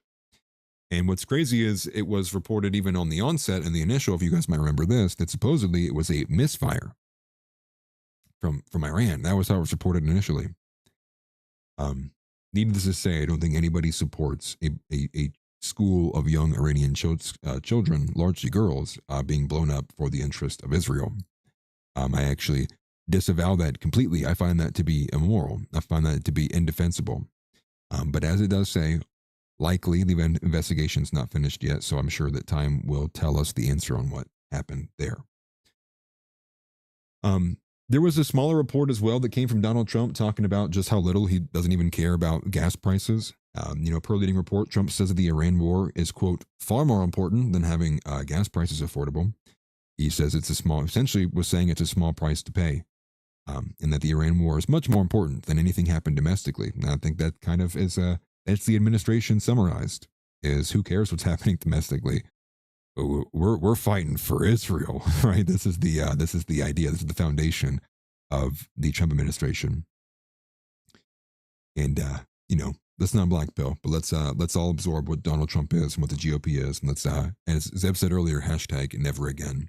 Let's use that rhetoric. Why don't we use that rhetoric? Actually, let's take a page out of the book of the Holocaustianity, and let's use that. Let's use that to our advantage. Never again will we be led by anyone less than a Christian. Sorry, you're not a Christian? Not getting my vote. What's that? You're not white? Not getting my vote. That's the way it is. Oh, you're a Christian, but you're a premillennial dispensationalist? Oh, that's crazy. We're banning that, actually. I want somebody who's going to run on banning heresy. How about that? How about we ban the worship in mosques and all of that, right? That's maybe a sell too far, but I think these are kind of the tenets we're going. I'm a lot more restrictive on what is allowed to be pushed in the country. It's like, listen, we gave you the right because we wanted to allow you the free space to do this. Nothing in here was an invitation to start pushing your BS on the rest of us. This is a Christian nation. This is a white Christian nation. So yeah, for all of the, as Clavicular says, the brown clowns and Sneeko, I love Sneeko, but no more of that. You wanna sit down and pray on your mat 5 times a day? That's fine. Keep it out of my eyesight and don't let my kids see it. So this is actually, I had another good post from some of the munition details, and this came from AF Post, and it's pretty informative actually. So we're going to break it down a little bit. There's a lot of information on this one post, and I would recommend going to AF Post and getting information from them. They're definitely better than CNN or Fox News or anything of that nature. But it says here from AF Post, it says the opening 36 hours of the U.S.-Israeli campaign against Iran exhausted more than 3,000 precision-guided munitions and interceptors. The minerals required to restock America's depleted arsenal and rebuild recently destroyed assets are largely controlled by China. They go on to say that recent Iranian strikes have reportedly damaged or destroyed 2 critical U.S. radars in the Gulf. Forgive me. And this is what I was making mention of earlier. One of them being like our eye. Like it's like the eye of Sauron, if you will, in the Middle East. That was the very expensive one.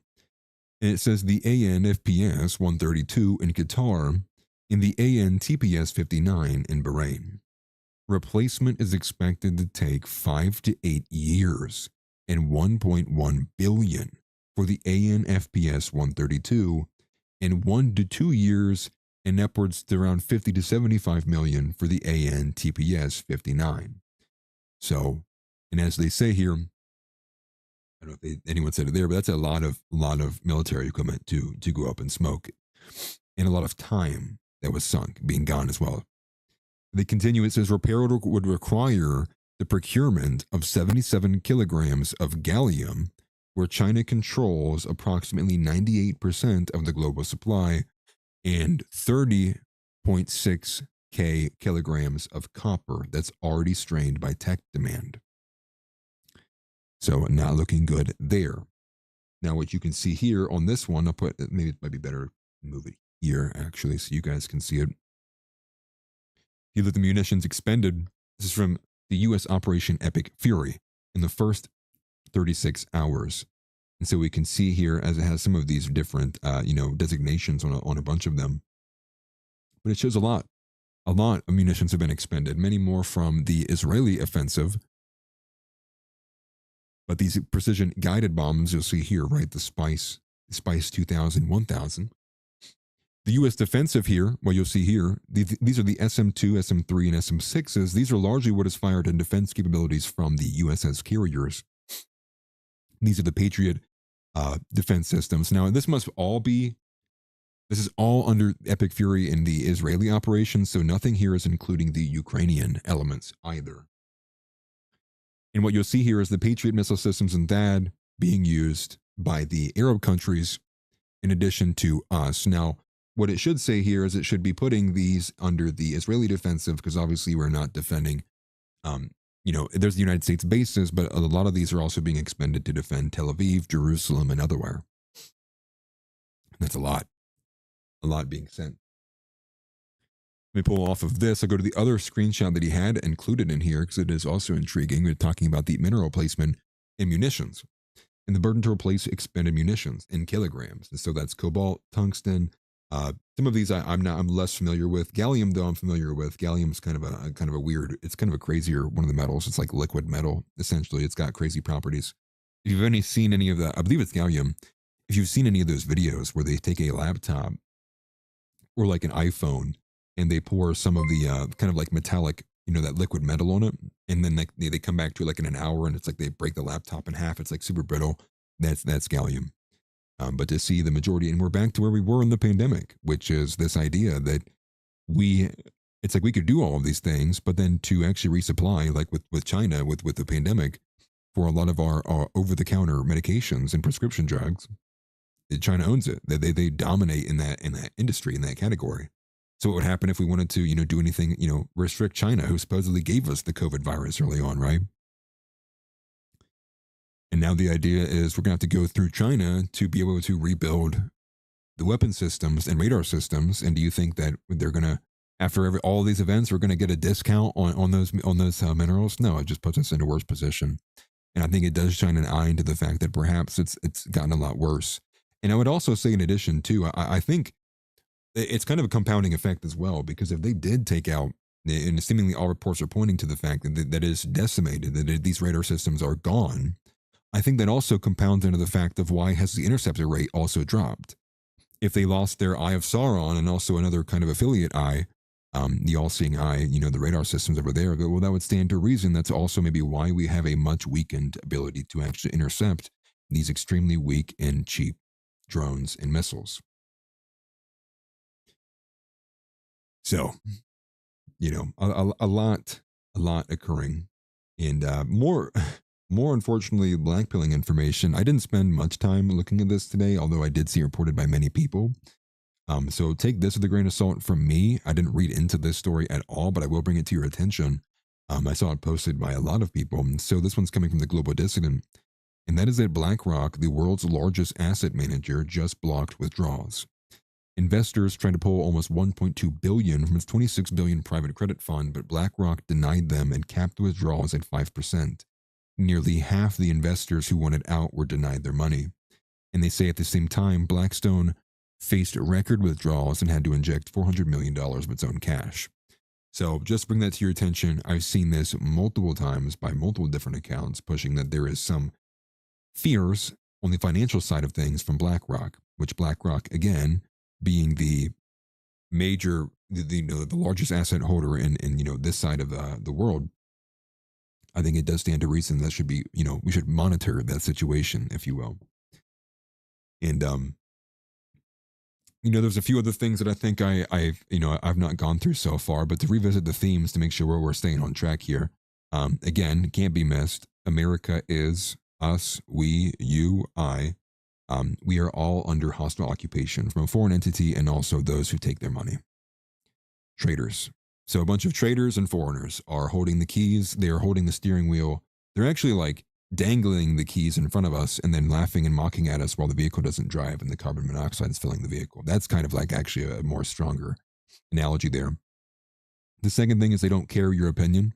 They don't care what the polling says. None of it, nothing matters. You could scream at the top of your lungs. It will be defended. Sean Farash, Larry Loomer, Josh Hammer, Mark Levin, Ben Shapiro, they'll all come out of the woodwork to defend it, and they'll tell you that why you're wrong and why you're stupid for having an opinion, and they'll gaslight you to the next century. They don't care. The third thing, again, I'll bring this up too, this is a curious principle to hold. This seems to be an argument. I don't know if Zeb's still in here. Maybe he can make sense of it for me. And this isn't me saying he's holding it, but I'm seeing this all over the timeline, which is voting doesn't matter, but definitely don't vote Democrat. I don't understand the argument. Someone please make it make sense. And I would like to hear what the argument is that the Republicans are better than the Democrats. I don't think they are. I think they're actually worse. And additionally, and maybe the through line here of over the Iranian conflict, the Iranian war that's happening, which is this idea that nobody seems to have a grasp on what we're even doing. Seems like nobody in the administration has a strong idea of what's happening. Nobody in the administration is guessing what Trump is doing. Seems like Trump is just willy-nilly doing whatever he wants, whatever he feels like, whatever he's ultimately being pressured to do, being yanked to do. We got a photo of a couple of days ago of this massive rash on Trump's neck. You'd have to imagine that's from the dog collar that Netanyahu keeps him on. He must have been being a bad boy. He must have been getting yanked from the side. Netanyahu probably tried to go for a walk, and Donald Trump kept wanting to smell the flowers. That's what happens to a bad dog by Netanyahu. Netanyahu beats his dogs. So we're under occupation. Many are black-pilled. We're scrambling to figure out what we need to do. And I think for most people, they've arrived at the decision that we have to make the GOP lose, and in such a dramatic fashion that they'll write about it in the history books for many years to come. That the MAGA administration, the administration once touted as being the one administration to rule them all, the administration that would ultimately be the one that would drain the swamp, that could overcome all of the previous embellishments of the GOP, the establishment, turned out to be the complete opposite of everything they promised, and in fact was worse than anyone could have ever imagined, and ultimately gave everybody their worst fears. They voted for no war with Iran. They got war with Iran. They voted for mass deportations. They got millions of illegals with amnesty. They voted for a better economy. They got higher gas prices. They voted for more control over their lives. They voted for less wokeness. And what they got was express parental consent for child mutilation surgeries. That is the administration. Those are the themes. And I'll go through a couple more things that we have here. And some of this stuff you can find you just go back in the past. I mean, I have a video from December of 2025 where Trump talks about how Congress is not serving the Jewish lobby enough, making the case for why the Congress needs to do more to serve the Jewish lobby, amidst everyone saying, what are you doing for me? The U.S. did actually say, they did come out and say, and this is again the munitions element, they will no longer be able to provide missiles for Gulf countries and Ukraine. That came out. This is per Dominic Michael Trippi that came out. I'm going to put this up as well, just so you guys can see this. U.S. will no longer be able to provide enough missiles for Gulf countries and Ukraine as supplies run low amid war with Iran. And that's from the EU Commissioner. And you'll notice this top comment. Who's left off this list? That's right, Israel. That's right, Israel. And I promise, like I predicted, rather, I'm not promised. But we would definitely pull the support from Ukraine before we pulled it from Israel. We will tell Ukraine that you can't get any more missiles to defend yourselves from us because we have to defend Israel. Because that is the only thing that matters here in America. Native has said, Super chatted Orrin McIntyre. I think it's Orrin, not Aaron. Super chatted Orrin McIntyre that GOP voting equals cuck chair. He looked defeated and barely argued. And I really just don't get the positioning of people like Orrin McIntyre and like Torba and some of the others. Now, I might be not up to speed on where Torba is at, but Orrin McIntyre seems to be honed in on this idea that like he's against accelerationism, but like, I mean, like, what's the point? I mean, like, you might as well just like turn around and like stream video games for the next 4 years. But there's like, well, what's the point of even concerning yourself with a guaranteed Democratic or anything but Republican victory? Just like wasting your time. I do kind of feel bad. I think there are a lot of guys who were hoping, they were, Orrin McIntyre being somebody who's a bit more further to the right than the average, GOP or the average, person, capital R Republican. But like I've been saying for the longest time, some people have to physically experience these things. Some people have to physically, like Anna Kasparian. She thought every illegal was like, smelled like roses and wanted to, work at Home Depot for a fair price, and they'd be reasonable. And all it really took for Anna Kasparian was to be, to be touched by an illegal on the train, and next thing you know, she's full on screaming at the top of her lungs for a brighter and more safe society. And I wish it wasn't that way, and I think you guys know that, but that's why I'm, I've been on the train of accelerationism. I think for many people, it's just that you got to get punched in the mouth, figuratively, to change. So for some reason, we're not learning a lesson, and I don't know where the disconnect is at. I don't know what people are not getting through their heads. But this idea that all these young men are just going to continually take it, they're going to continually be made to be slaves to, gay race communism. They're going to be continually made to get on their hands and knees to appease blacks, women, and everyone in between. Okay, well, good luck. I don't know what to tell you. I've been trying to tell people for the better part of the last couple of years.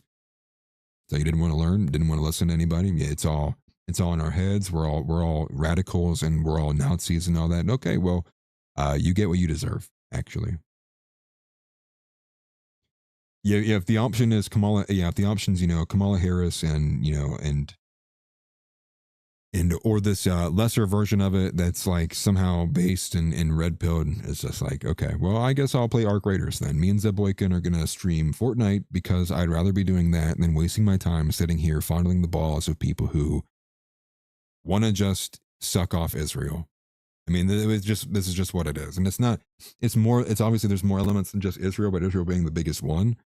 But like, I'm not going to sit here for another 4 years and listen to a bunch of white men explain away why they can't stand up for American heritage, explain away why they can't make a strong case for Christianity or Christian nationalism. I'm done.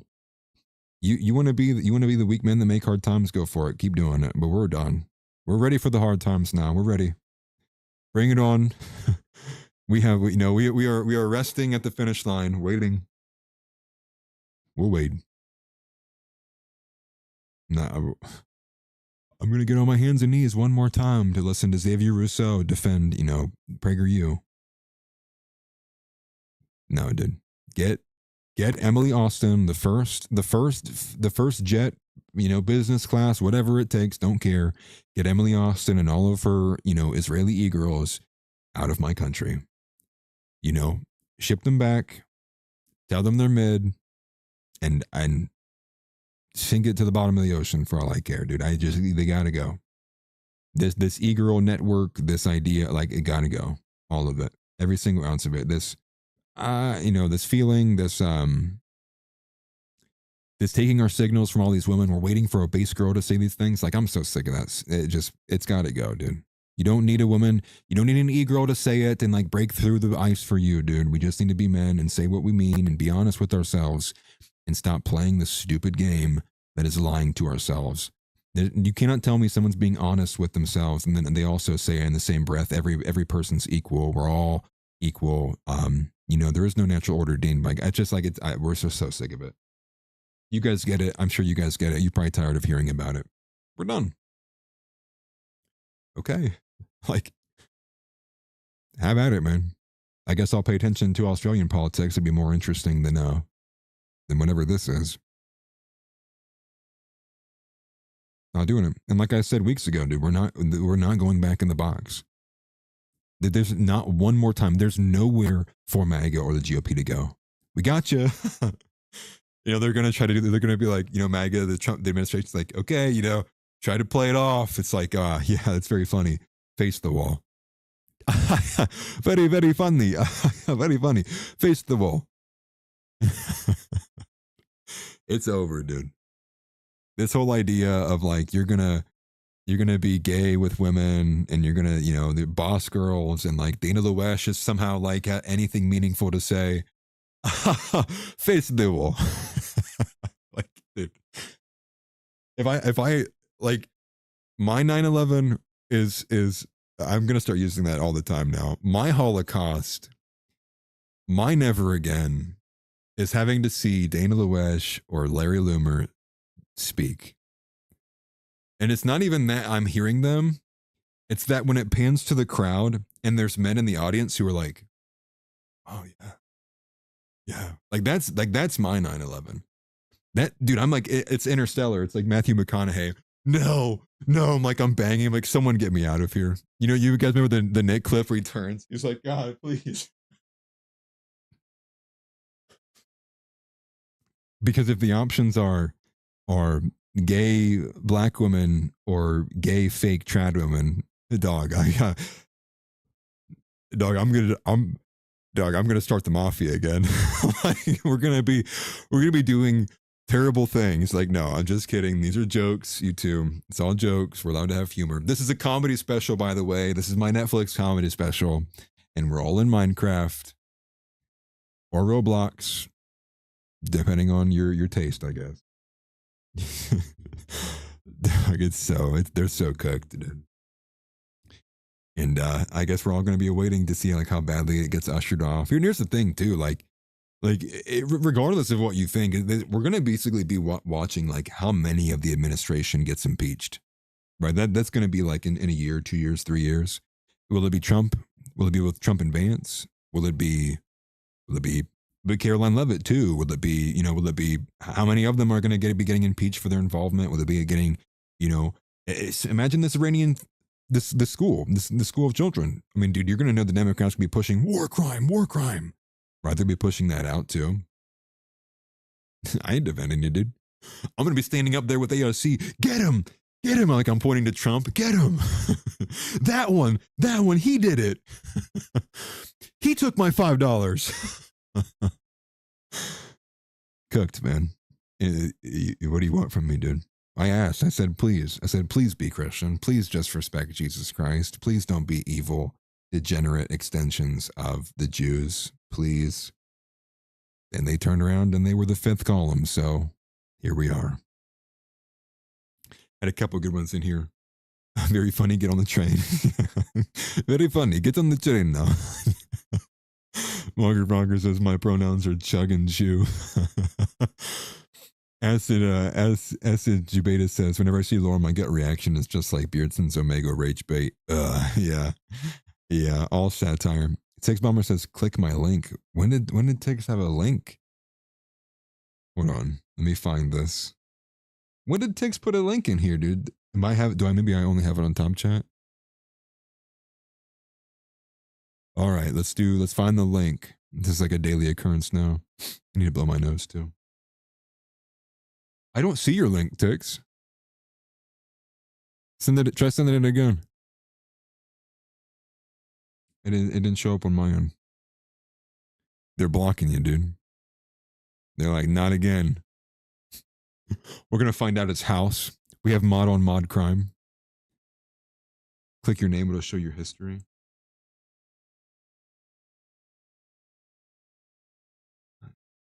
The hide user on this channel button. No, I'm just kidding. How am I supposed to do this? Oh, I see. Here, I'll show you what I'm seeing. This is what I'm seeing.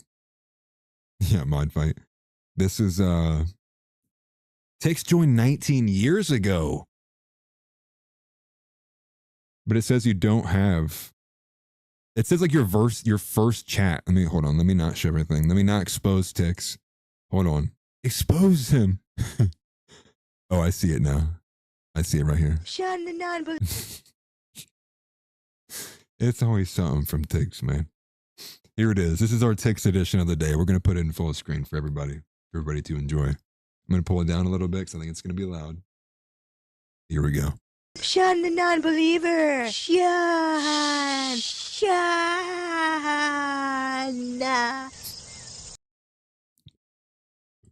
I mean, like, listen, dude, like, I'm going to be making, 2006 YouTube videos if this is what we're doing with with the, if this is the political system. Like, I mean it, dude.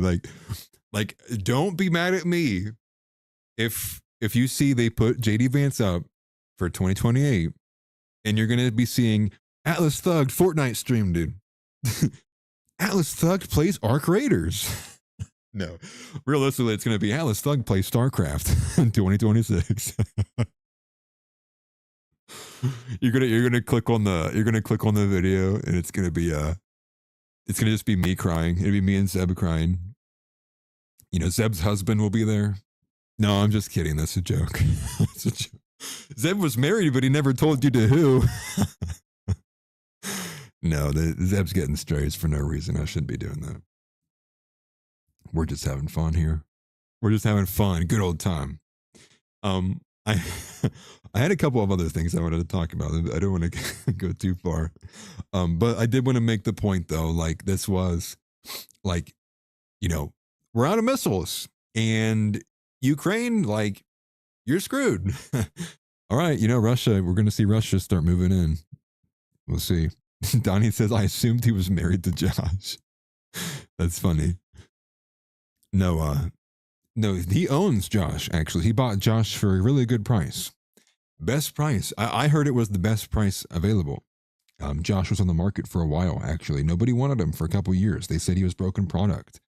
Zeb said, no, Josh is not broken product. I will make Josh great again. I'm just messing. I mean, would I even be Republican if I wasn't gay? Dude, that's a joke. Jokes, dude. Do not clip that. If I see that clip anywhere, I will. No, I had nothing to say about that. Josh says, Zeb is Andrew Clavin's soup guy. That's funny. That's funny. What is it? What is that stupid account? No Soup for Knowles? Many of you guys might know that too. Like, bro, I was reached out early on in my career here with like the YouTube and stuff. Wow, like I really liked the video that you had on covering the Crowder stuff and doing this. Can I invite you to a Daily Wire space? You want to come on? I had like two tweets of mine later. Wow, really didn't expect to see you believe these things, and we saw you had reposted Andrew Tate. Yeah, because women are effing retarded, and I didn't realize I was talking to a woman at the time. Big mistake. Blackballed from the Daily Wire. Oops. Okay. Don't care.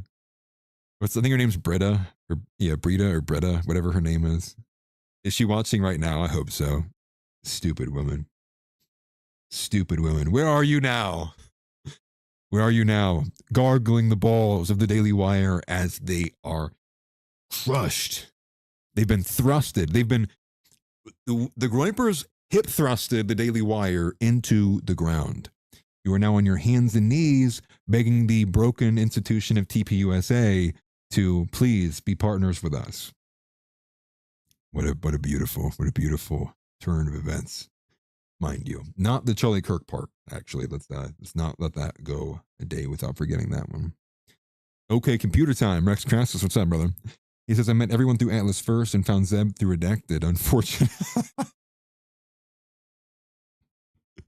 I think everybody finds Zeb, unfortunately. Yeah, I saw Zeb.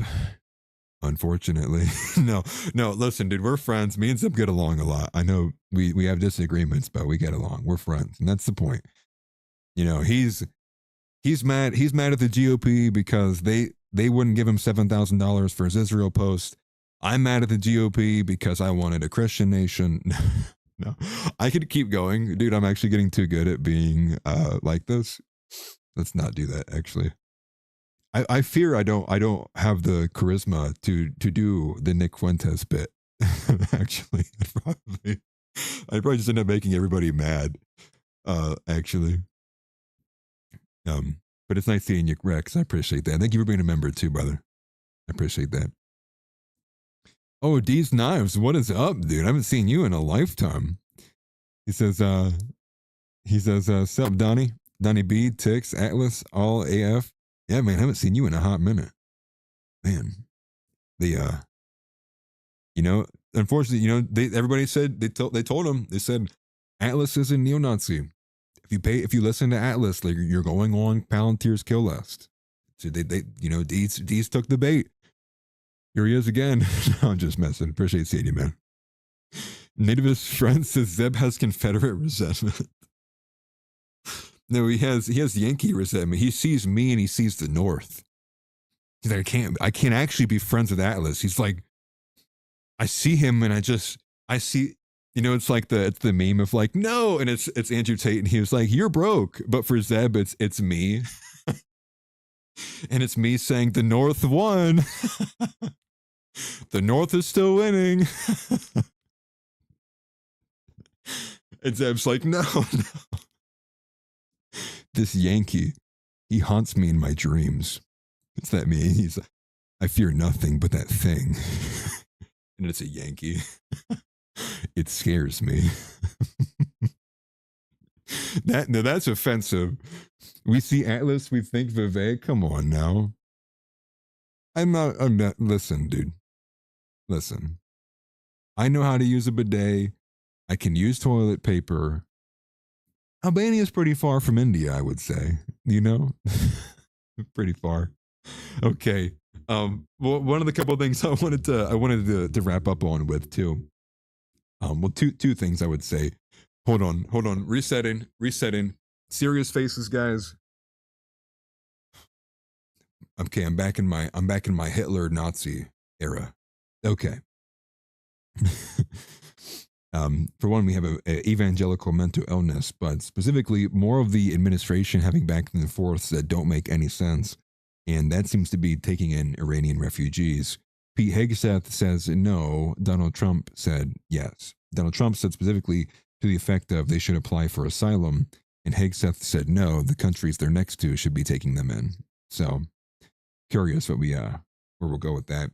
Do I technically qualify as a Yank? I would imagine so, right? Born and raised in Ohio. I literally can't do anything over 70 degrees. I start melting. And yeah, like I would listen, if we're talking about who could sit in a Gartha the longest naked, it's me, dude. Well, if we did, who can stand outside in 30-degree weather naked longer? I'm winning that challenge, and I'm winning it by a mile. Don't ask me how I know that, but your boy was raised in the country, and I have had my fair share of times outside in nothing but my tidy whities because I could not be bothered to put on the full outfit to go give water to the dogs out in the barn. It is indeed competition time. Who's recording? Let's put it to the test, dude. How long can you last? How long can you last? We got another clip from Tix. Okay, let's play this before I'll move to some of the evangelical stuff. Let's do it. How did I pull it up again? It's over here, right? Let me click on it again. If I can. How do I reset it? What am I doing here? Where's Tix at? Let's go to this link. There we go. Okay, we're putting it on screen. Nice. Is this going to get me banned? No, it can't. It's on YouTube. No way. We see Atlas, we think Vivek. Let me get that offensive commentary away so I don't crash out on Mager Frogger.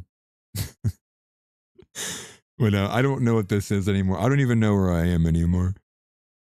I'm just trying to follow the yellow brick road to the Austrian painter. Hopefully. Look at me. What am I watching? I'm a sexy boy.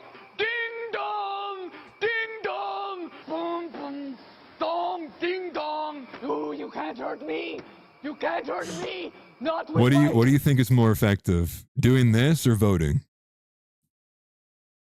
What's more effective, this or voting? I have no idea what this is, like literally at all. cheese helmets, not with my cheese helmets. Ding dong, ding dong. I don't know what I'm. Listen, dog, I'm a zillennial, dude. You got boomers in here sending me links. I'm just messing. Takes us in that own. An Atlas on Adderall. That's funny. It's just Canadian humor. That's funny. Yeah. No, me. You don't want to see me on meth. You see me on meth, all of a sudden you're going to wonder where does beard go and why is it so small? Why is it just that spot on his mustache? That's me on meth. It's a cheat code, by the way. Like I told people this before. Like, if you're doing a drug, do one that's performance enhancing. Either take steroids or do meth. Do something that boosts your ability. Have you been on it? Listen, I was in college for a time. I've explained this. Not anything too crazy by any means. No, don't get me wrong at all. But I definitely, listen, dude, they don't call me a wigger for no reason. Okay? We had to earn our stripes the hard way in college. No, we'll talk. We can talk about those days at another time. Anyways, one of the last things I wanted to bring up was the evangelical mental illness. We're getting so out of hand. For anybody who makes it this far on the podcast side, definitely leave a 5-star review of the comedy section. The generation between two worlds. But evangelical mental illness. And so there's two things I wanted to bring up. For one, I'll start with Trump's pastor. I'll go at Paula White once again, or I guess his spiritual advisor. And this is a clip that was quoted by Carrie Prejean Baller, who is the one white woman to rule them all. She says Trump's, quote, pastor says, watch, Donald Trump's spiritual advisor, Paula White, demands her congregation donate $100,000 to her ministry. But it's not even just that she's asking for donations. Listen to the way she's asking for them. I want $100,000 to come in. I want $100,000. There are 10 people that could give $10,000. There's 100 people that could give $1,000. Get a check, make it payable to Paula White Ministry. There are people that are watching right now. If you say, I don't have it, give $100. Bring up a sacrificial seed. This isn't for me. This is about kids that will die without you being obedient. There's only 3 envelopes. I'm not moving. I'm not going to lay hands on people till you're obedient. Get out of your seat. Come on and come bring up a seed. Why? Where are the men that stand up in the audience and say, shame, shame, shame? Like, where's the Norman Rockwell painting? Like, where's the man who stands up in the crowd and is like, what are we doing here? But that also seems to be part of the problem, is that any man worth his weight and would be in a position to do anything that would take a stand seemingly has already walked away. Part of the escapism. Yeah, just give her seed, she said. That's what she's demanding. Pause. Amen, brother. Amen. 1 Timothy, bring it on. Wheel it in. Say it ain't so, Paul. Say it ain't so. We should have listened. No, I cannot fix her. Do not put that on me. Do not give me a challenge. Do not give me a boulder. I cannot push up the hill. That'd be that's how Atlas lost all his aura. He tried to save Paula White, or whatever her name is. And the reason I bring this up is in connection to what also is the majority of what these mega churches and these evangelicals push. Well, it is the weakest link of the Protestant arm, and it is what gives the Protestantism largely the terrible and awful name and reputation, and for one, the heretical branding. This actually is a clip from Tucker, but it's not, this isn't of Tucker, but this is of, again, a couple years ago, showcasing the complete delusion that is this broken promise, this premillennial dispensationalism, this argument that Israel, the state of Israel proper, if you will, the one that you can draw on a map that we are all sitting here watching us jointly bomb Iran for and protect from, you'll see a bit of the delusion. So it's great that Tucker Carlson's talking about this, but even more disheartening that Tucker Carlson, someone who's only recently been a lot more outspoken for Christianity and being a lot more ardent in his faith and following those tenets, has a stronger grasp on this being a heresy than the majority of people who call themselves Christian in this nation. But this one is egregious. And listen, from someone from me who plays a lot of the very like rough and egregious ones, this one might be the most disgusting one I've actually heard played, and glad that Tucker found it, but here it is. The Gaza Strip, which has now been cut off by Israel, and rightly so. They should have cut them off a long time ago. I don't care how insensitive you think I am to that. There's 6 doors in this church. You can leave anytime you want to. Yeah, some whipping, table They've flipping. cut them off, electricity. They've cut off their water. They should have. Now, listen, I'm not for hurting anyone that's innocent. But anybody that supports terrorism is not innocent. You understand that?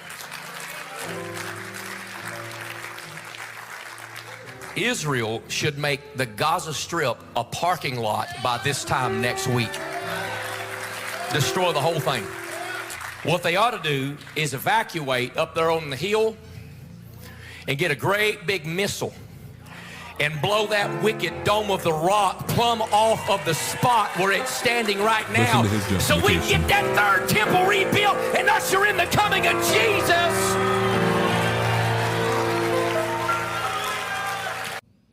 Boy, it is embarrassing and shameful as an American Christian to hear that and to know. So, Tucker being like, wow. And he gives his take on it, but just take a look at the scene, right? Look at him swinging his arm, right? Demanding that we bomb millions of people who have otherwise been stuck in an open air prison. All the language, everything. I mean, look how into it he is. Look at all like the people, right? Cheering, screaming, demanding that the United States bomb for the interest of a foreign nation off of this. And this is part of the 2-pronged attack. This is part of the issue here. Let me pull up Uncle House before I go in on the ending kind of rant here. But from Uncle House, he says, if the heretics are incorrigible, and if their crime is serious and liable to create bad repercussion upon society, the church excommunicates them and delivers them to the hands of the temporal power. For taking drastic action which may be death penalty, Thomas states that when spiritual weapons are exhausted, then and only then, temporal weapons are resorted to. And I guess, well, therein lies an answer, or a problem rather, which is the churches would be much harsher in their punishment than what the state would be, or they're in the temporal power. If you turn someone over from the church and you said, hey, we're turning you over to the government, they're just going to be like, well, they didn't commit a crime in our eyes. So that therein presents a problem. Excommunication is going to be one thing, but this also strikes again at the heart of what is another issue of the decentralization of Protestantism, which is that they get excommunicated from the Baptist Church. There's a bunch of other denominations. There's a bunch of other lines of Baptists. There's Southern Baptists, Northern Baptists. We go down the line. We could just sit here all day and talk about these problems that many of you are all already aware of. Yeah, I got that Kurt Cobain in him. But this is part of the problem. This is the other half of the problem. And this is part of what we have to begin working at, us at home, us who are aware, and those of us who can grasp what is the difference between postmillennial and premillennial. Those who can grasp the heresy that is the promise to bless Israel, right? And understanding that the difference of what the seed of Israel, or Abraham's seed, and what the promise actually means, being able to connect it, arguing with Scripture. Because it was a 2-pronged attack. It was a multi-pronged attack. Blackmail operations, donors, massive money being moved. They all came from the top. But what was the ground play? What was the ground movement? Well, it was subverting Christianity, and specifically the Protestant wings here in America, getting them to, through, again, Untermeyer, Marshall, Schofield, getting the Bible to very specifically outline that the blessings for Israel will be for Israel. And this is the ground surge. This is what the ground battle is. This is the ground game for Israel. These people, the people of America, we need to be the ones that handle this. We need to find ways that we get rid of this, we make it socially unpalatable to hold these beliefs, we make it shameful for it, and that's what it needs to be too. Bring back shame. Stop pushing heretical beliefs. But in the same light, I think that also strikes at the, Mormonism and things like that as well, but we do need to prioritize this, but it's got to go. No more pastors waving Israel flags and not being ran out of town. If you want to go worship Satan, do that, but not in this town. Not in this country, actually, should be the better answer. Oh, there's no America First tonight? I apologize, guys. That's unfortunate. I was getting ready to walk away myself as well, so I'm sorry to leave you with nobody, nothing, no one. There's no one here.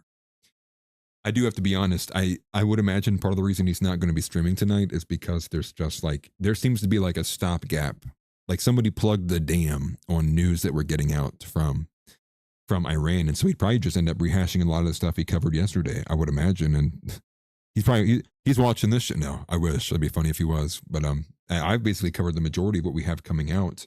And here's what I'll leave you with, actually. I wanted to touch on the ground game invasion, but to strike back at the heart of one of the top themes of what today is, which is we really don't know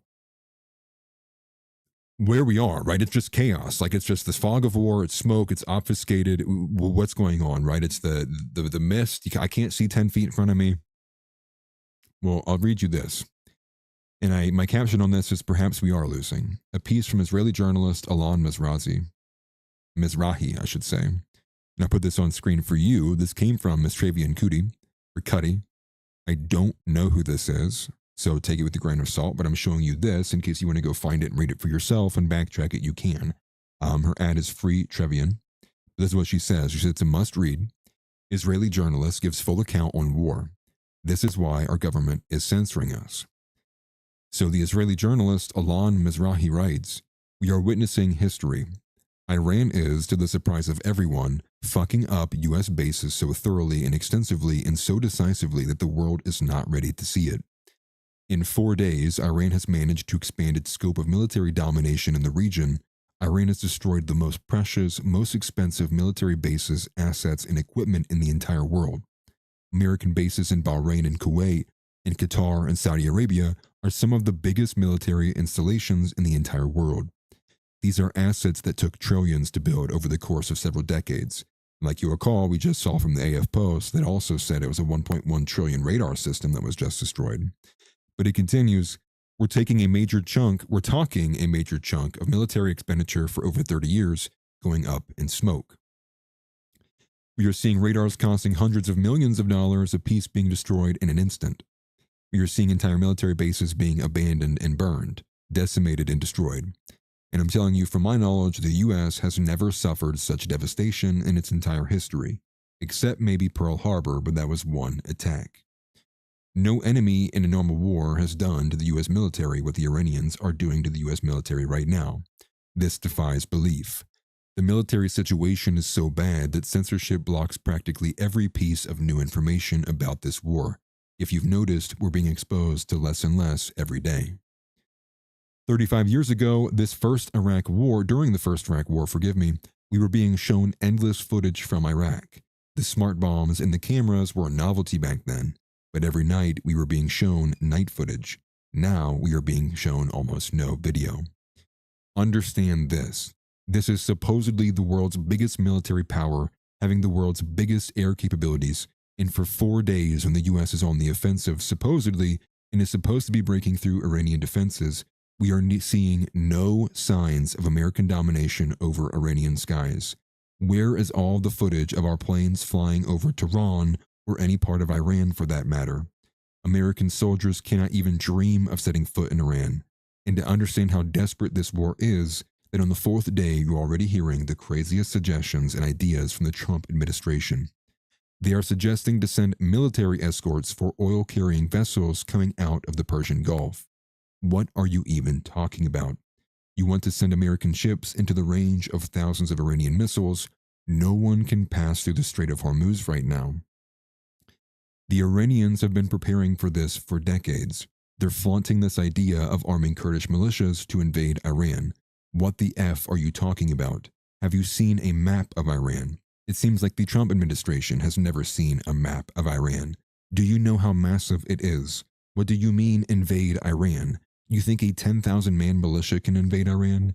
Or even 50 or even 100,000? Iran will swallow them.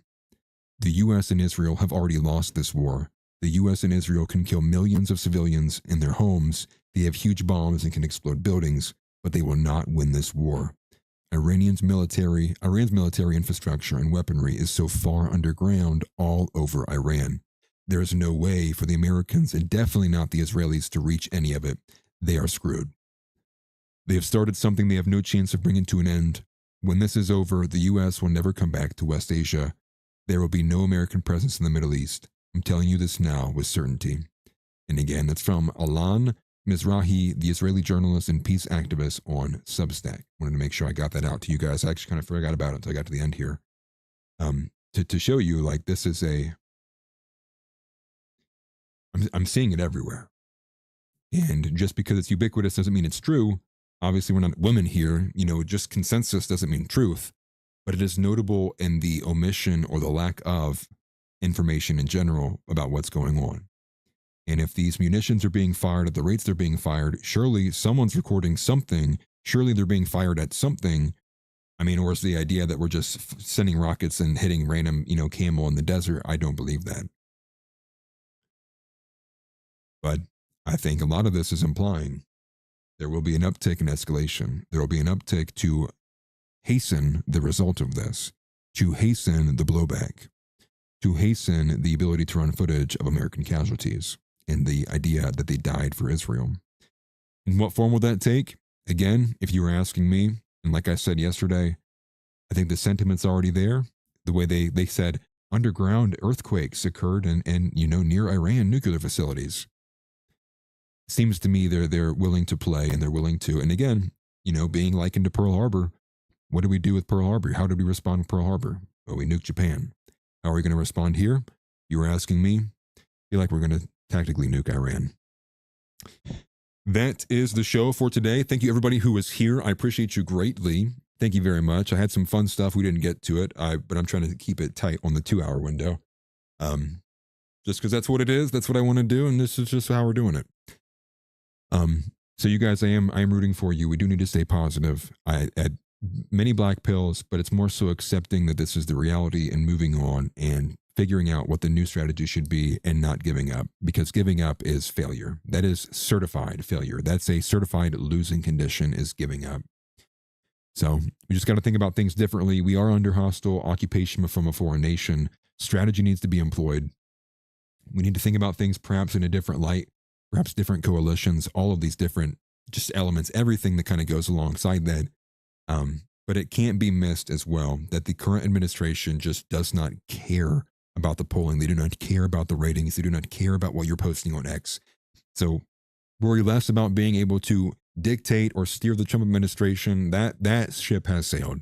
Ben Shapiro and Larry Loomer own this administration. We got to worry about the next one. And in addition to that, I too will be voting Gavin Newsom 2028. Here we go, baby.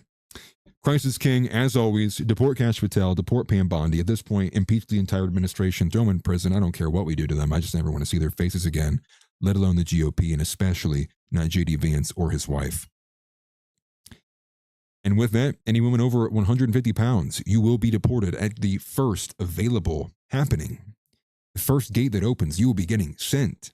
And any woman between 100 and 150 pounds, this is your 90-day notice to lose that weight, or otherwise you too will be shot from a cannon, and you'll be lucky if you don't end up in India. And with that, I hope you guys have a good rest of your night. I won't be here tomorrow on the Groyper Report, so you won't see me on probably both Saturday and Sunday. I have a couple video ideas I want to get out as well too, but more from me. Also follow the Telegram for updates. Join the Discord for updates as well too. I'm in there as much as I can be. And once again, one final message out for Athenor Metallurgy. Thank you greatly for being a sponsor and the future sponsor of the show. More to come from Athenor. We will pronounce it correct at some point. America first. Christ is king. All that matters is America comes first. This is the goal. We will beat the GOP. We will break their back. We are not going back in the box. I'll see you guys next time. Take care. Get up and get out. Get out. Get out. I have a question for you. Say Christ is Lord. Say Christ is Lord. Say it. You say Christ is Lord. Get out. Get out. Christ